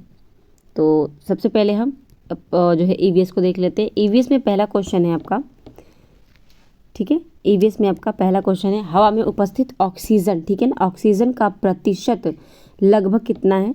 तो ये 21% है, ठीक है ना, हवा में जो ऑक्सीजन का है ये 21% है दूसरे नंबर पे। और पहले नंबर पर कौन है? तो नाइट्रोजन सबसे ज़्यादा है, ठीक है, नाइट्रोजन। तो नाइट्रोजन कितना है? ये कितना है? 78% नाइट्रोजन है हवा में, ठीक है। अगला क्वेश्चन है, ध्वनि या ध्वनि प्रदूषण मापा जाता है? तो ये डेसिबल से मापा जाता है ध्वनि, ठीक है। अगला क्वेश्चन है, निम्न में से कौन पर्यावरण के लिए हानिकारक है? तो कागज, कपड़ा, धातु या प्लास्टिक? तो प्लास्टिक जो है ये आपका गलता नहीं है, ठीक है ना, तो ये आपका क्या हो जाएगा? पर्यावरण के लिए हानिकारक हो जाएगा। अगला क्वेश्चन है, निम्न में से कौन विश्व उष्मायन का कारण है? विश्व उष्मायन का कारण है यानी जो है ग्लोबल वार्मिंग के लिए, ठीक है ना। जल प्रदूषण, मृदा प्रदूषण, वायु प्रदूषण या ध्वनि प्रदूषण? तो ये वायु प्रदूषण क्या है? ये ग्लोबल वार्मिंग के लिए क्या है आपका, 1 मिनट,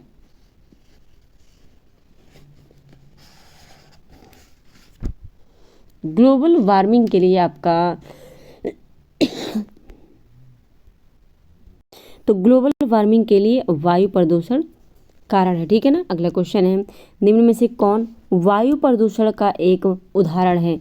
धुआं और कुहासा, वाहनों से निकलने वाली गैस, जलती लकड़ी की चारकोल से निकली गैस, ये सभी हो जाएंगी जो कि वायु को प्रदूषित कर सकती हैं, ठीक है ना। अगला क्वेश्चन है, भारत तथा दूसरे देशों में प्रदूषण रोकने के लिए बनाए गए नियम का प्रयोग रोकता है, क्या रोकता है? कागज के थैले, प्लास्टिक के थैले, नायलॉन के थैले, चमड़े के थैले, तो ये रोकता है प्लास्टिक के थैले के लिए, ठीक है ना।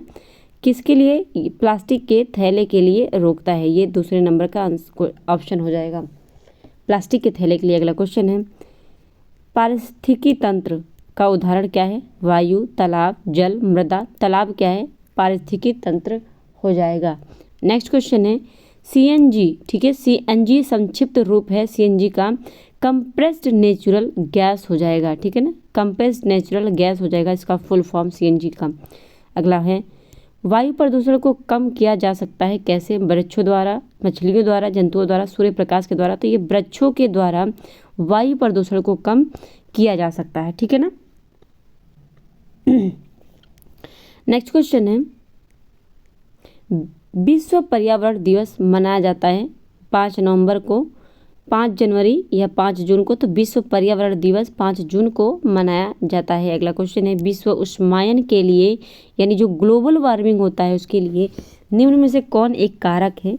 वाहनों से निकली गैस से, पेड़ पौधों से निकली गैस से, भट्टियों से निकली गर्म हवा या रसोई घर। तो ये विश्व यानी ग्लोबल वार्मिंग के लिए कौन है, इसमें से कौन कारक है ग्लोबल वार्मिंग के लिए?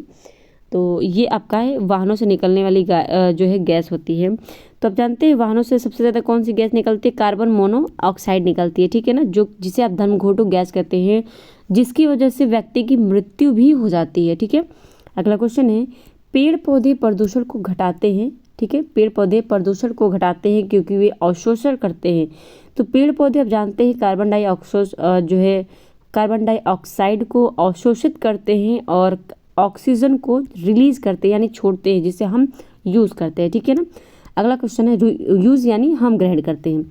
महासागरों में जल स्तर का जो वृद्धि होती है महासागरों में, तो महासागरों में जल स्तर वृद्धि का कारण है ध्रुवीय प्रदेश में बर्फ का पिघलना, अत्यधिक वर्षा, अम्ल वर्षा, इनमें से कोई नहीं। तो ये ध्रुवीय जो प्रदेश के बर्फ है उनके पिघलने के कारण की वजह से महासागरों में जल के स्तर की वृद्धि हो रही है, ठीक है।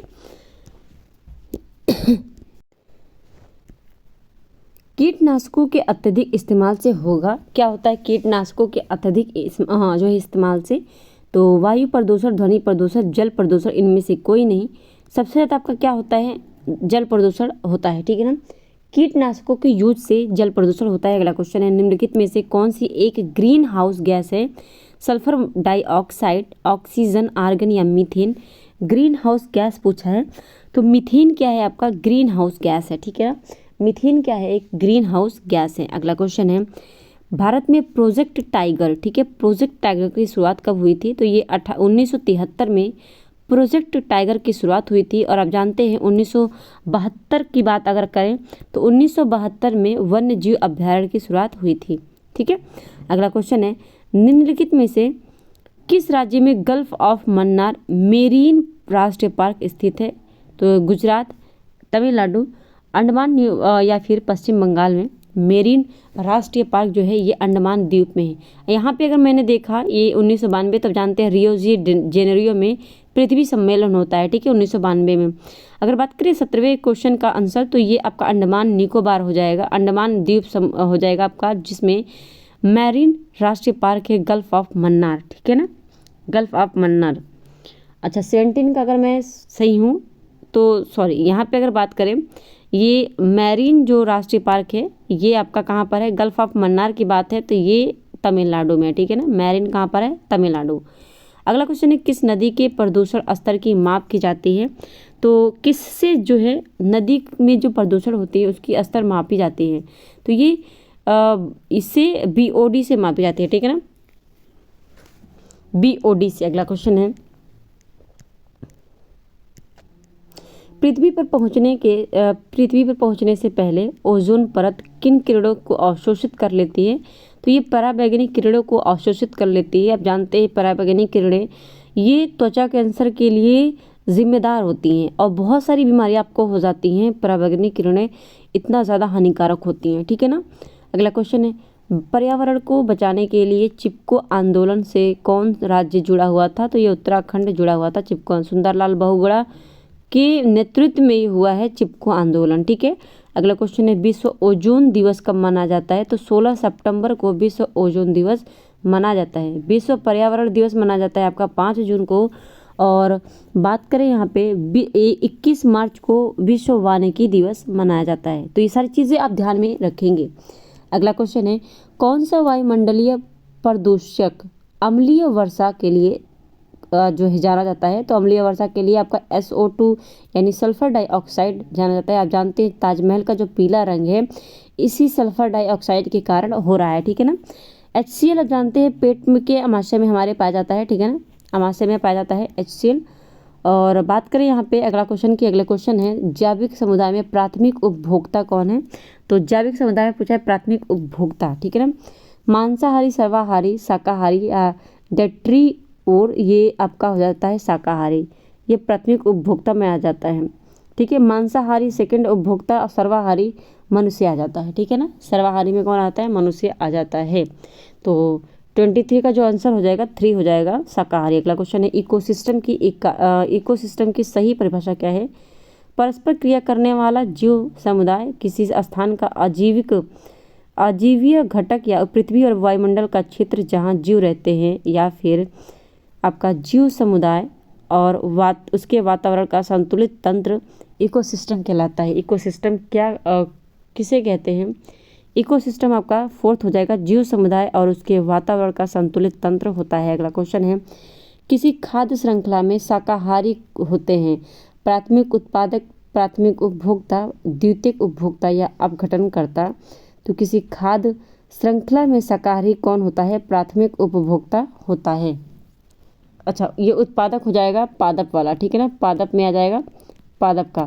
प्राथमिक उपभोक्ता पूछा है तो ये सेकंड आपका से हो जाएगा, प्राथमिक उपभोक्ता शाकाहारी में आ जाएगा। अगला क्वेश्चन है, ग्रीन मफलर संबंधित है, ग्रीन मफलर ये ध्वनि प्रदूषण से संबंधित है आपका ग्रीन मफलर। अगला क्वेश्चन है, भारत में प्रोजेक्ट टाइगर प्रारंभ किया गया है, ये 1973 में प्रारंभ किया गया है। 1972 में आप जानते हैं जो है वन्य जीव, ठीक है ना, वन्य जीव अभ्यारण्य शुरू किया गया था। 1981 में वायु प्रदूषण जो है ये इसकी शुरुआत की गई थी, वन्य जीव आपका 1972 में, और वायु प्रदूषण आपका 1981 में।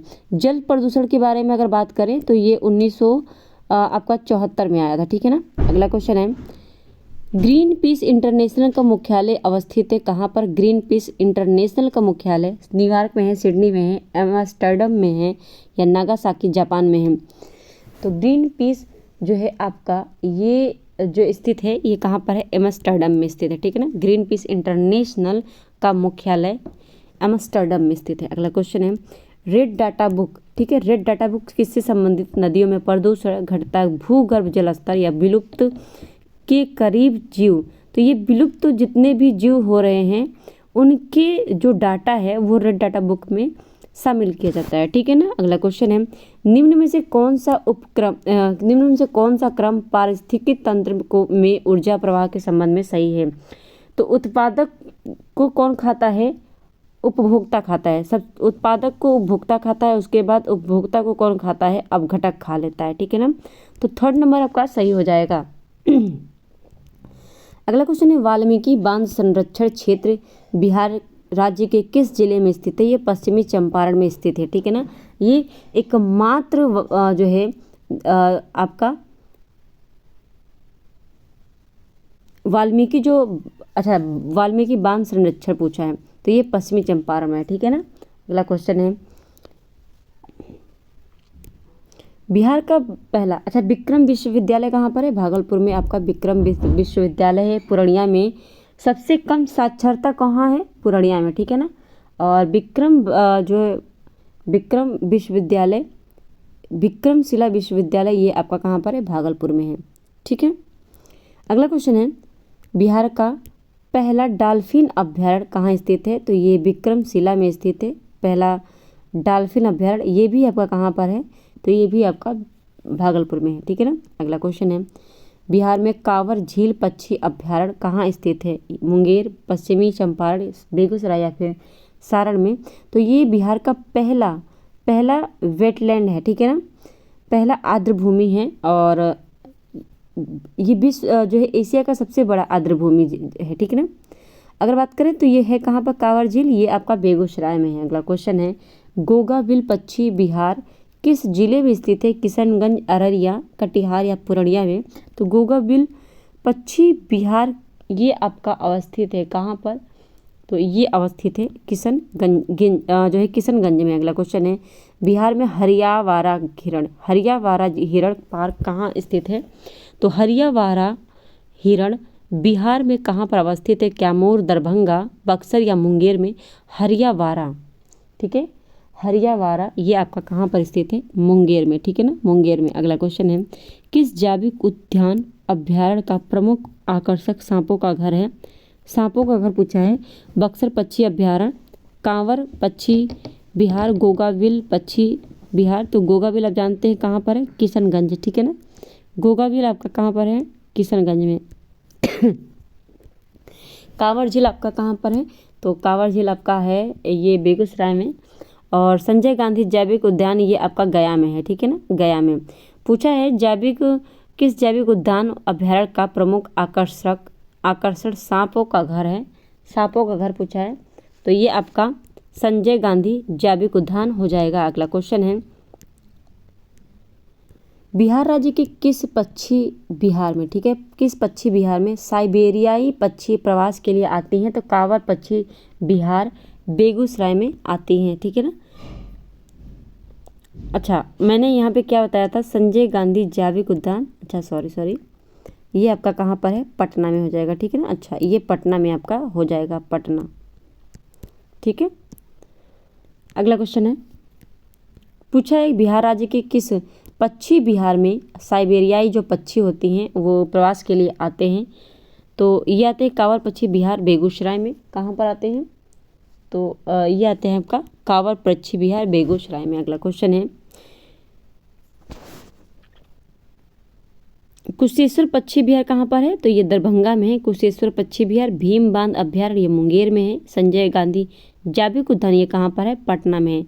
तो कुशेश्वर जो पक्षी बिहार दरभंगा में है, ये ध्यान रखेंगे। अगला क्वेश्चन है, गौतम बुद्ध पक्षी अभ्यारण्य ये कहाँ पर है, तो ये गया में है, ठीक है ना। सासाराम में शेरशाह सूरी का मकबरा है। और आप जानते हैं रोहतास में पाइराइट अकेला, ठीक है, 95 पाइराइट 95 आपका क्या है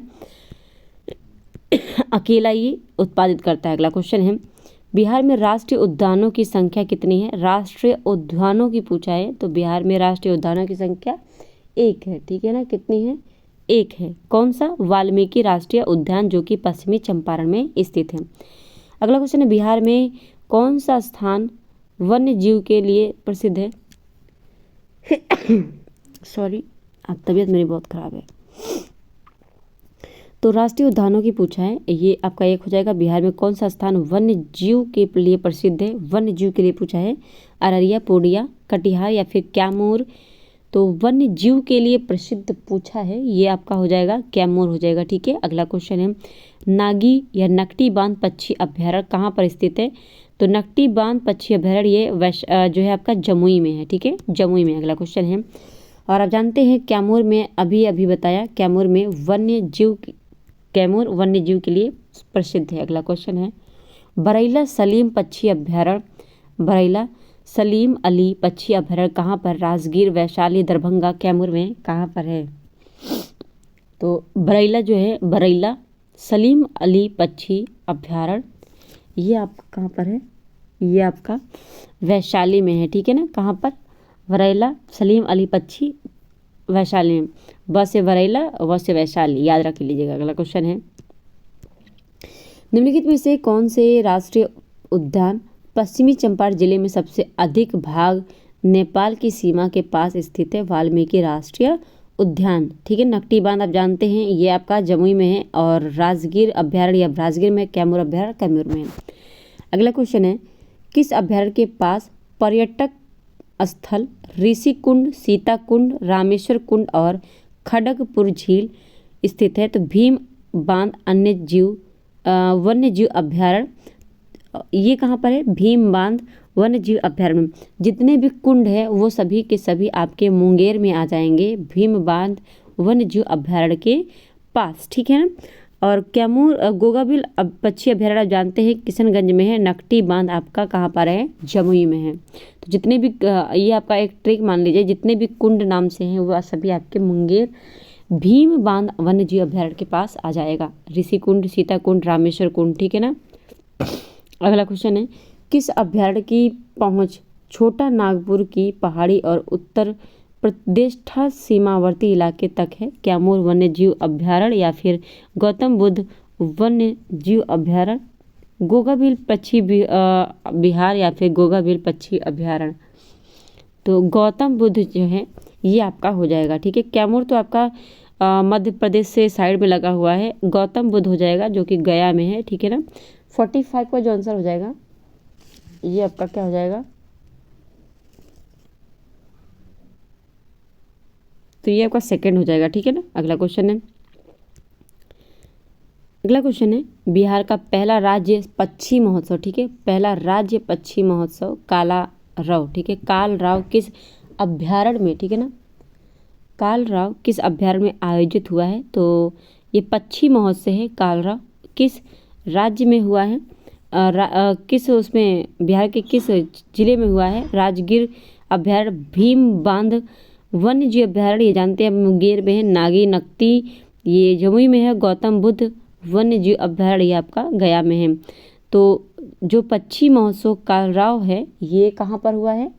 तो ये हुआ है आपका नागी नकटी पक्षी अभ्यारण्य, या फिर आप अगर ये नहीं आएगा तो आपका जमुई आ जाएगा। ठीक है ना, जमुई आ जाएगा। अगला क्वेश्चन है, बिहार के किस जिले में आर्द्र भूमि का भौगोलिक क्षेत्र अधिकतम है? आर्द्र भूमि का भौगोलिक क्षेत्र पूछा है तो ये बेगूसराय में सबसे ज़्यादा है। ठीक है ना, कहाँ पर? बेगूसराय में। 47 का हो जाएगा सेकंड नंबर। अगला क्वेश्चन है, वन और जलवायु परिवर्तन मंत्रालय ने किसे बिहार का पहला रामसर स्थल घोषित किया है? तो ये जो है आपका कौन सा हो जाएगा? बक्सर पक्षी अभ्यारण्य, कांवर पक्षी अभ्यारण्य, गोगाबिल पक्षी बिहार या संजय गांधी वन और जलवायु परिवर्तन मंत्रालय ने किसे बिहार का पहला रामसर स्थल घोषित किया है? तो बक्सर पक्षी अभ्यारण्य, कांवर पक्षी बिहार, गोगाबिल पक्षी बिहार, संजय गांधी जैविक उद्यान ये जानते हैं आप कहाँ पर है? तो पटना में है। ठीक है ना, ये कहाँ पर है? आपका पटना में।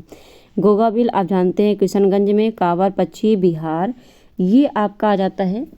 तो इसका जो आंसर हो जाएगा 48 का जो आंसर हो जाएगा ये सेकंड हो जाएगा, कांवर पक्षी बिहार हो जाएगा। ठीक है ना, कांवर पक्षी बिहार। ठीक है, बात करें कांवर पक्षी बिहार है कहाँ पर? तो ये नवादा में है। ठीक है ना, नवादा जिले में। अगला क्वेश्चन है, राज्य सरकार डॉल्फिन के लिए एक सुरक्षित आवास प्रदान करने के लिए एक डॉल्फिन वेधशाला स्थापित करने की योजना किस जगह पर बना रही है? कैमूर में, वैशाली, दरभंगा या विक्रमशिला में? कहाँ पर बना रही है? इसका जो आंसर हो जाएगा आपका पूछा है कि राज्य सरकार डॉल्फिन के लिए एक सुरक्षित आवास प्रदान करने के लिए एक डॉल्फिन वेधशाला स्थापित करने की योजना किस जगह पर बना रही है? कैमूर, वैशाली, दरभंगा या फिर विक्रमशिला में? तो इसका जो आंसर हो जाएगा ये विक्रमशिला ही हो जाएगा। ठीक है ना, विक्रमशिला में। अगला क्वेश्चन है और लास्ट क्वेश्चन है हमारा जो है ईवीएस का यानी पर्यावरण से, बिहार का सबसे बड़ा अभ्यारण्य कौन सा है? तो बिहार का सबसे बड़ा अभ्यारण्य पूछा है कैमूर अभ्यारण्य, वाल्मीकि नगर वन्य जीव अभ्यारण्य, संजय गांधी जैविक उद्यान, राजगीर अभ्यारण्य। तो ये आपका जो पूछा है बिहार का सबसे बड़ा अभ्यारण्य ये कैमूर अभ्यारण्य हो जाएगा। ठीक है ना, कौन सा हो जाएगा? कैमूर अभ्यारण्य। तो ये हमारा ईवीएस का था और 50 क्वेश्चन हमने ईवीएस के कर लिए। ठीक है, काफ़ी जो है आपका तो 1 घंटा 20 मिनट में हमने, देखिए 1 घंटा 20 मिनट में हमने कम से कम कितने क्वेश्चन कर लिए, 175 कर लिए, ठीक है ना। इतना फास्ट आपको और इतने कम समय में इतना क्वेश्चन कोई नहीं करवाएगा। इसी 200 क्वेश्चन 150 क्वेश्चन के लिए लोग 6-6 घंटे के 7-7 घंटे के मैराथन लगा रहे हैं, ठीक है ना। तो सेशन अगर पसंद आ रही हो तो शेयर कर दीजिएगा क्लास को और सब्सक्राइब ज़रूर कर लीजिएगा। कमेंट करके ज़रूर बताइएगा कैसा लगा क्लास आपको। अच्छा, अब हम बात करते हैं अपना जो है, अब आते हैं हम लास्ट अपने टॉपिक पे, सामान्य जानकारी पे, ठीक है ना। सारे टॉपिक वाइज हमने कर लिए हैं, सब्जेक्ट वाइज हमने किए। सबसे पहले हमने इतिहास किया। इतिहास में हमने 3 पार्ट किए, प्राचीन इतिहास, मध्य इतिहास और जो है आपका आधुनिक इतिहास, जिसमें आपका भारतीय राष्ट्रीय आंदोलन भी था, सभी कर लिया। उसके बाद बिहार का इतिहास हमने किया। फिर हमने आज के जो किया है विश्व का भूगोल किया है। फिर उसके बाद जो है भारत का भूगोल किया। भारत के भूगोल में फिर हमने स्पेशली बिहार का भूगोल भी किया है। उसके बाद हमने ईवीएस किया। अब ईवीएस के बाद हमारा लास्ट है आपका जीके, ठीक है ना, जीके जनरल नॉलेज। अब बात करते हैं हम यहाँ पे, अब यहाँ पे आपका सारा मिक्स आ जाएगा, ठीक है ना। पहला क्वेश्चन है टेलीफोन का आविष्कार, ठीक है ना। टेलीफोन का आविष्कार किसने किया? G Marconi, Alexander Graham Bell, J L. Bayers या थॉमस बेरो। थोड़ा सा ब्लर आएगा ये आपको, तो क्वालिटी थोड़ा सा बढ़ा के देख लीजिएगा, ठीक है ना। टेलीफोन का आविष्कार किसने किया था? तो ये किया था आपका, 1 मिनट, टेलीफोन का जो आविष्कार है ये किया था अलेक्जेंडर ग्राहम बेल ने, ठीक है ना। अगला क्वेश्चन है सिस्मोग्राफी किसका विज्ञान है? तो ये भूकंप का है, ठीक है। अगला क्वेश्चन है नेफोमीटर, ठीक है। नेफोमीटर से किसका मापन किया जाता है? वर्षा की मात्रा, बादलों का मात्रा और गति, सागरीय लवणता। सभी विकल्प सही हैं। तो नेफो जो मीटर है, नेफोमीटर से किसका मापन किया जाता है? नेफोमीटर से बादलों का मात्रा और गति मापा जाता है नेफोमीटर से। अगला क्वेश्चन है वर्ष 1897 में, ठीक 97 में, वर्ष 1897 में इलेक्ट्रॉन की खोज किसने की थी? तो वर्ष 1857 में इलेक्ट्रॉन की जो खोज है ये किया था किसने?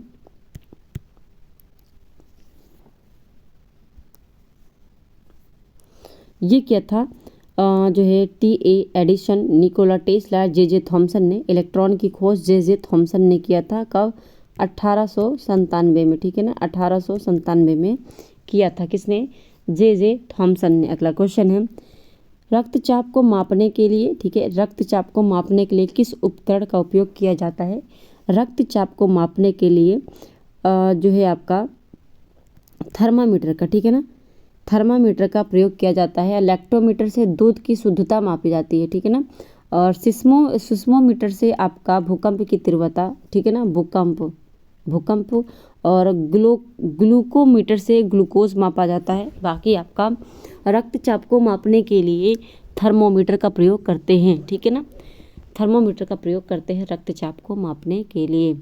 अच्छा, यहाँ पे इसमें मैं सिस्मोग्राफ पढ़ रही, स्फिग्नोमीटर, ठीक है ना, वही मैं कहूँ कि थर्मामीटर कहाँ से हो जाए, स्फिग्मोमीटर हो जाएगा, सॉरी, स्फिग्मोमीटर से रक्तचाप को मापा जाता है। अगला क्वेश्चन है निम्न में से किसने 1989 में, ठीक है ना, 1989 में वर्ल्ड वाइड वेब, ठीक है, का आविष्कार किया? WW का आविष्कार किसने किया? बिल गेट्स ने। तो ये बिल गेट्स ने किया था, ठीक है ना, बिल गेट्स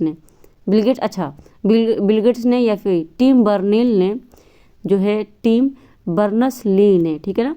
WW जो है इसका आविष्कार किसने किया? टिम बर्नर्स-ली ने, ठीक है ना। छठे का जो आंसर हो जाएगा टिम बर्नर्स-ली ने जो है इसका आविष्कार किया था 1989 में। अगला क्वेश्चन है कोशिका के वैज्ञानिक अध्ययन को कहा जाता है, यानी कोशिका के जो अध्ययन करते हैं उनको क्या कहते हैं? साइटोलॉजी कहते हैं, ठीक है ना, साइटोलॉजी कहते हैं। अगला क्वेश्चन है कीटों का मनुष्य, ठीक है, कीटों का मनुष्यों, पर्यावरण और अन्य जीवों के साथ संबंध का अध्ययन में से क्या कहा जाता है? ऑर्निथोलॉजी या फिर एंटोमोलॉजी क्या कहते हैं? तो ये कहते हैं एंटोमोलॉजी, ठीक है ना। अगला क्वेश्चन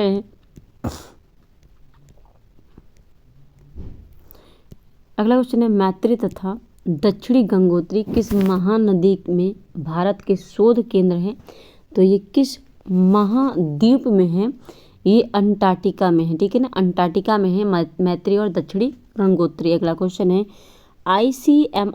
आईसीएमआर का नेशनल इंस्टीट्यूट ऑफ वायरोलॉजी कहाँ स्थित है? ये आपका अहमदाबाद, नागपुर, वारंगल या पुणे में स्थित है। कहाँ पर है? नेशनल इंस्टीट्यूट ऑफ वायरोलॉजी, ठीक है, वायरोलॉजी आईसीएमआर का जो मुख्यालय है ये आपका स्थित है कहाँ पर? ये स्थित है पुणे में, ठीक है। अगला क्वेश्चन है प्रथम भारत रत्न किसे दिया गया? प्रथम भारत रत्न किसे दिया गया? जवाहरलाल नेहरू, गोविंद बल्लभ पंत, बीसी रॉय या फिर सीवी रमन को? तो पहला भारत रत्न किसे मिला? ये मिला था सीवी रमन को, ठीक है ना, सीवी रमन को। अगला क्वेश्चन है मदर टेरेसा के बाद किस भारतीय ने नोबेल शांति पुरस्कार प्राप्त किया? के राधाकृष्णन, फाली नरीमन या फिर पी सदाशिवम या कैलाश सत्यार्थी? मदर टेरेसा के बाद किसने प्राप्त किया था? तो ये प्राप्त किया था कैलाश सत्यार्थी ने, ठीक है ना। अगला क्वेश्चन है द सैटेनिक वर्सेस के लेखक कौन है? द सैटेनिक वर्सेस के लेखक कुशल दास, सलमान रश्दी, राय मूर्ति या फिर जॉन ग्रीशम, ठीक है, John Grisham. The satanic versus के लेखक हैं, द सैटेनिक वर्सेस के लेखक, ठीक है, वर्सेस के लेखक कौन है?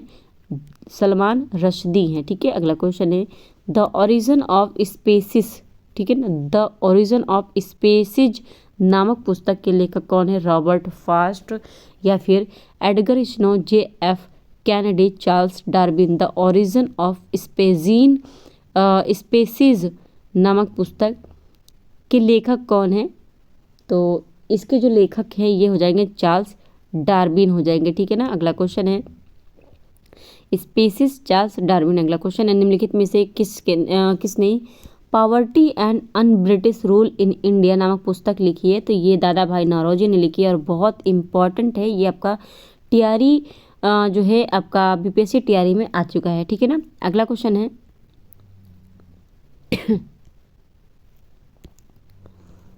एक मिनट, आईने अकबरी, ठीक है ना, आईने अकबरी पुस्तक के लेखक कौन है? तो आईने अकबरी के पुस्तक के लेखक है अबुल फजल है, ठीक है ना, अबुल फजल। अगला क्वेश्चन है इसमें जो अकबर है, अकबर का जो तीसरा है ना, ये तीसरा खंड है, ठीक है ना, आईने अकबरी तीसरी खंड है और इसमें अकबर के उसमें शासनकाल के बारे में बताया गया है और ये अबुल फजल के द्वारा लिखा गया है। अगला क्वेश्चन है राष्ट्रीय गीत वंदे मातरम, ठीक है ना, वंदे मातरम की रचना निम्नलिखित में से किस लेखक ने की है? तो ये बंकिम चंद्र चटर्जी जी ने वंदे मातरम की है और राष्ट्रगान की किसने की है? रविंद्रनाथ टैगोर ने की है। अगला क्वेश्चन है पुस्तक द लाइफ डिवाइन किसके द्वारा लिखी गई है? द लाइफ डिवाइन अरबिंदो के द्वारा, दयानंद सरस्वती, स्वामी विवेकानंद या अमृता प्रीतम के द्वारा, किसके द्वारा लिखा गया है? तो ये लिखा गया है अरबिंदो के द्वारा द लाइफ डिवाइन, ठीक है ना। अगला क्वेश्चन है भारत में राष्ट्रीय खेल दिवस किस तिथि को मनाया जाता है? तो ये मनाया जाता है 29 अगस्त को, ठीक है। अगला क्वेश्चन है विश्व स्वास्थ्य संगठन WHO का मुख्यालय कहाँ पर है? तो ये आपका जिनेवा में है, ठीक है ना, कहाँ पर है? जिनेवा में। अगला क्वेश्चन है यूनिसेफ, ठीक है, यूनिसेफ की स्थापना किस वर्ष हुई थी? तो ये 1948, 1946, 1945, 1949 में यूनिसेफ की स्थापना कब हुई थी? ये 1946 में हुई थी, ठीक है। अगला क्वेश्चन है संतोष ट्रॉफी किस खेल से संबंधित है? ये फुटबॉल खेल से संबंधित है संतोष ट्रॉफी। नेक्स्ट क्वेश्चन है भारतीय क्रिकेट कंट्रोल बोर्ड BCCI का मुख्यालय कहाँ पर है? बेंगलुरु, मुंबई, कोलकाता, दिल्ली। तो BCCI का मुख्यालय ये आपका कहाँ पर है? ये आपका कहाँ है? मुंबई में है। अगला क्वेश्चन है पेनाल्टी कॉर्नर शब्द निम्न में से किस खेल से संबंधित है? Penalty corner hockey, football, volleyball, basketball. तो पेनाल्टी जो कॉर्नर है ये संबंधित है हॉकी से, ठीक है ना, हॉकी से। अगला क्वेश्चन है ग्रीन पार्क स्टेडियम, ठीक है, ग्रीन पार्क स्टेडियम कहाँ स्थित है? राजकोट, बेंगलुरु या कानपुर, हैदराबाद में green park stadium green park stadium कहाँ पर स्थित है? तो ये कानपुर में स्थित है, ठीक है ना। ग्रीन पार्क स्टेडियम कानपुर में स्थित है। अगला क्वेश्चन है, भारत की सिलिकॉन वैली स्थित है। सिलिकॉन वैली किसे कहते हैं? तो ये बेंगलुरु को कहते हैं, ठीक है ना। सिलिकॉन वैली बेंगलुरु को कहते हैं। अगला क्वेश्चन है, एन किस देश की मुद्रा है? ये एन जो है जापान की मुद्रा है। अगला क्वेश्चन है, भारत का राष्ट्रीय जो है वृक्ष क्या है? तो ये आपका क्या है? नीम, पीपल, आम, बरगद। तो बरगद का जो पेड़ है ये आपका राष्ट्रीय वृक्ष है, ठीक है ना। अगला क्वेश्चन है, केंद्रीय चर्म अनुसंधान संस्थान कहाँ पर है? पुणे, गुवाहाटी, चेन्नई या फिर श्रीनगर में चर्म अनुसंधान संस्थान पूछा है।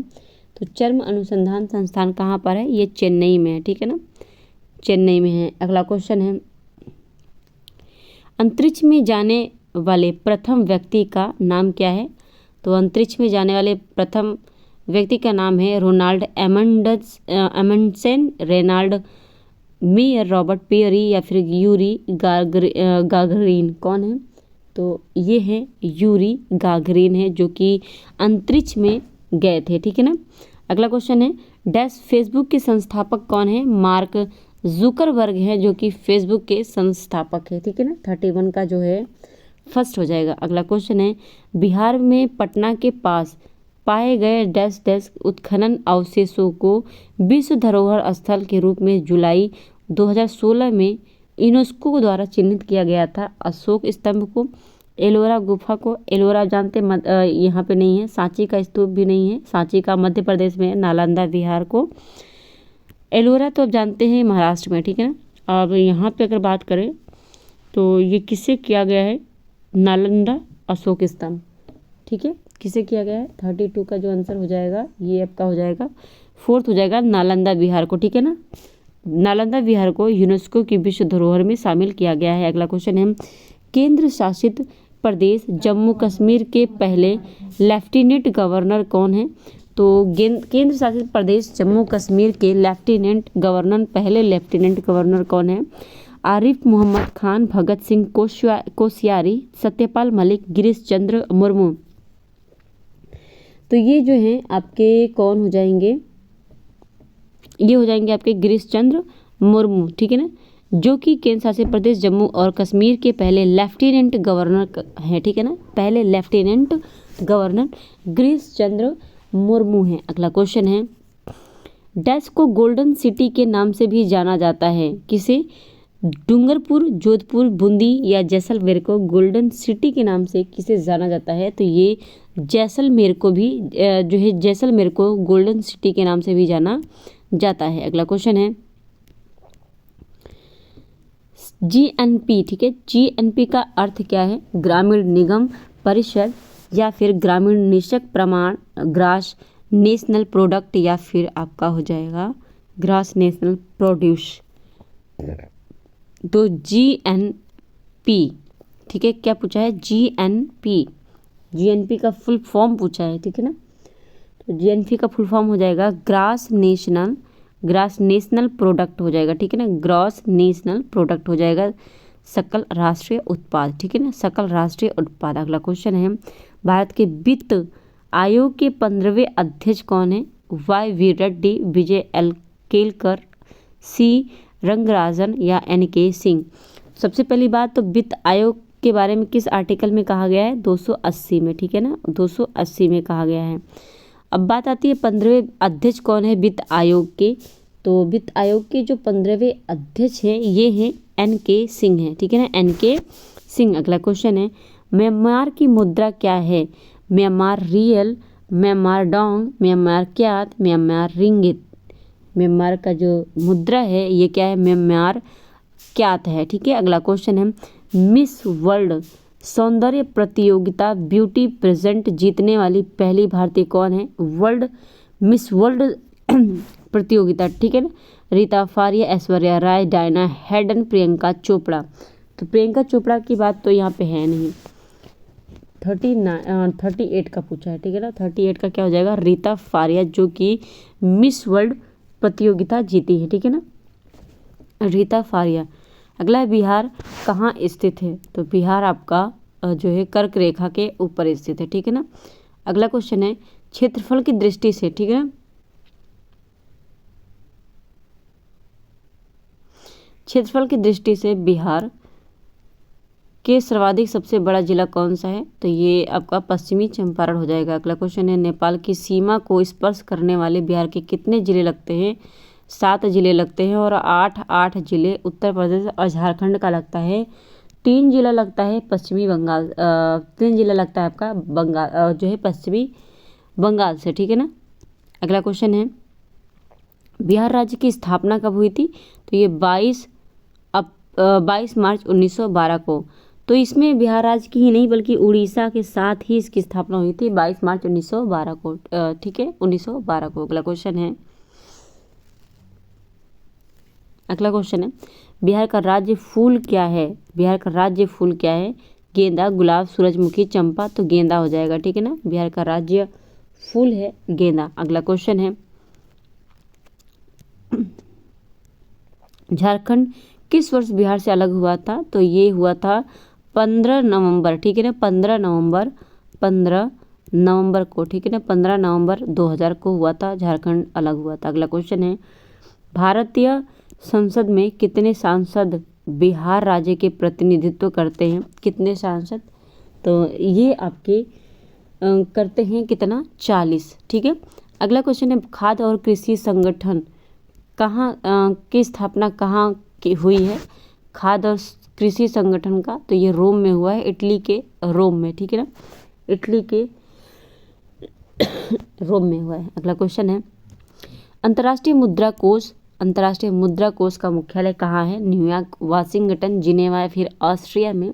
अंतर्राष्ट्रीय मुद्रा कोष का जो मुख्यालय है ये आपका वाशिंगटन डीसी में है। अगला क्वेश्चन है, देश की प्रथम महिला लोकसभा अध्यक्ष कौन है? कौन थी? ठीक है ना, सोनिया गांधी, मीरा कुमार, सुषमा स्वराज, नजमा हेपतुल्ला।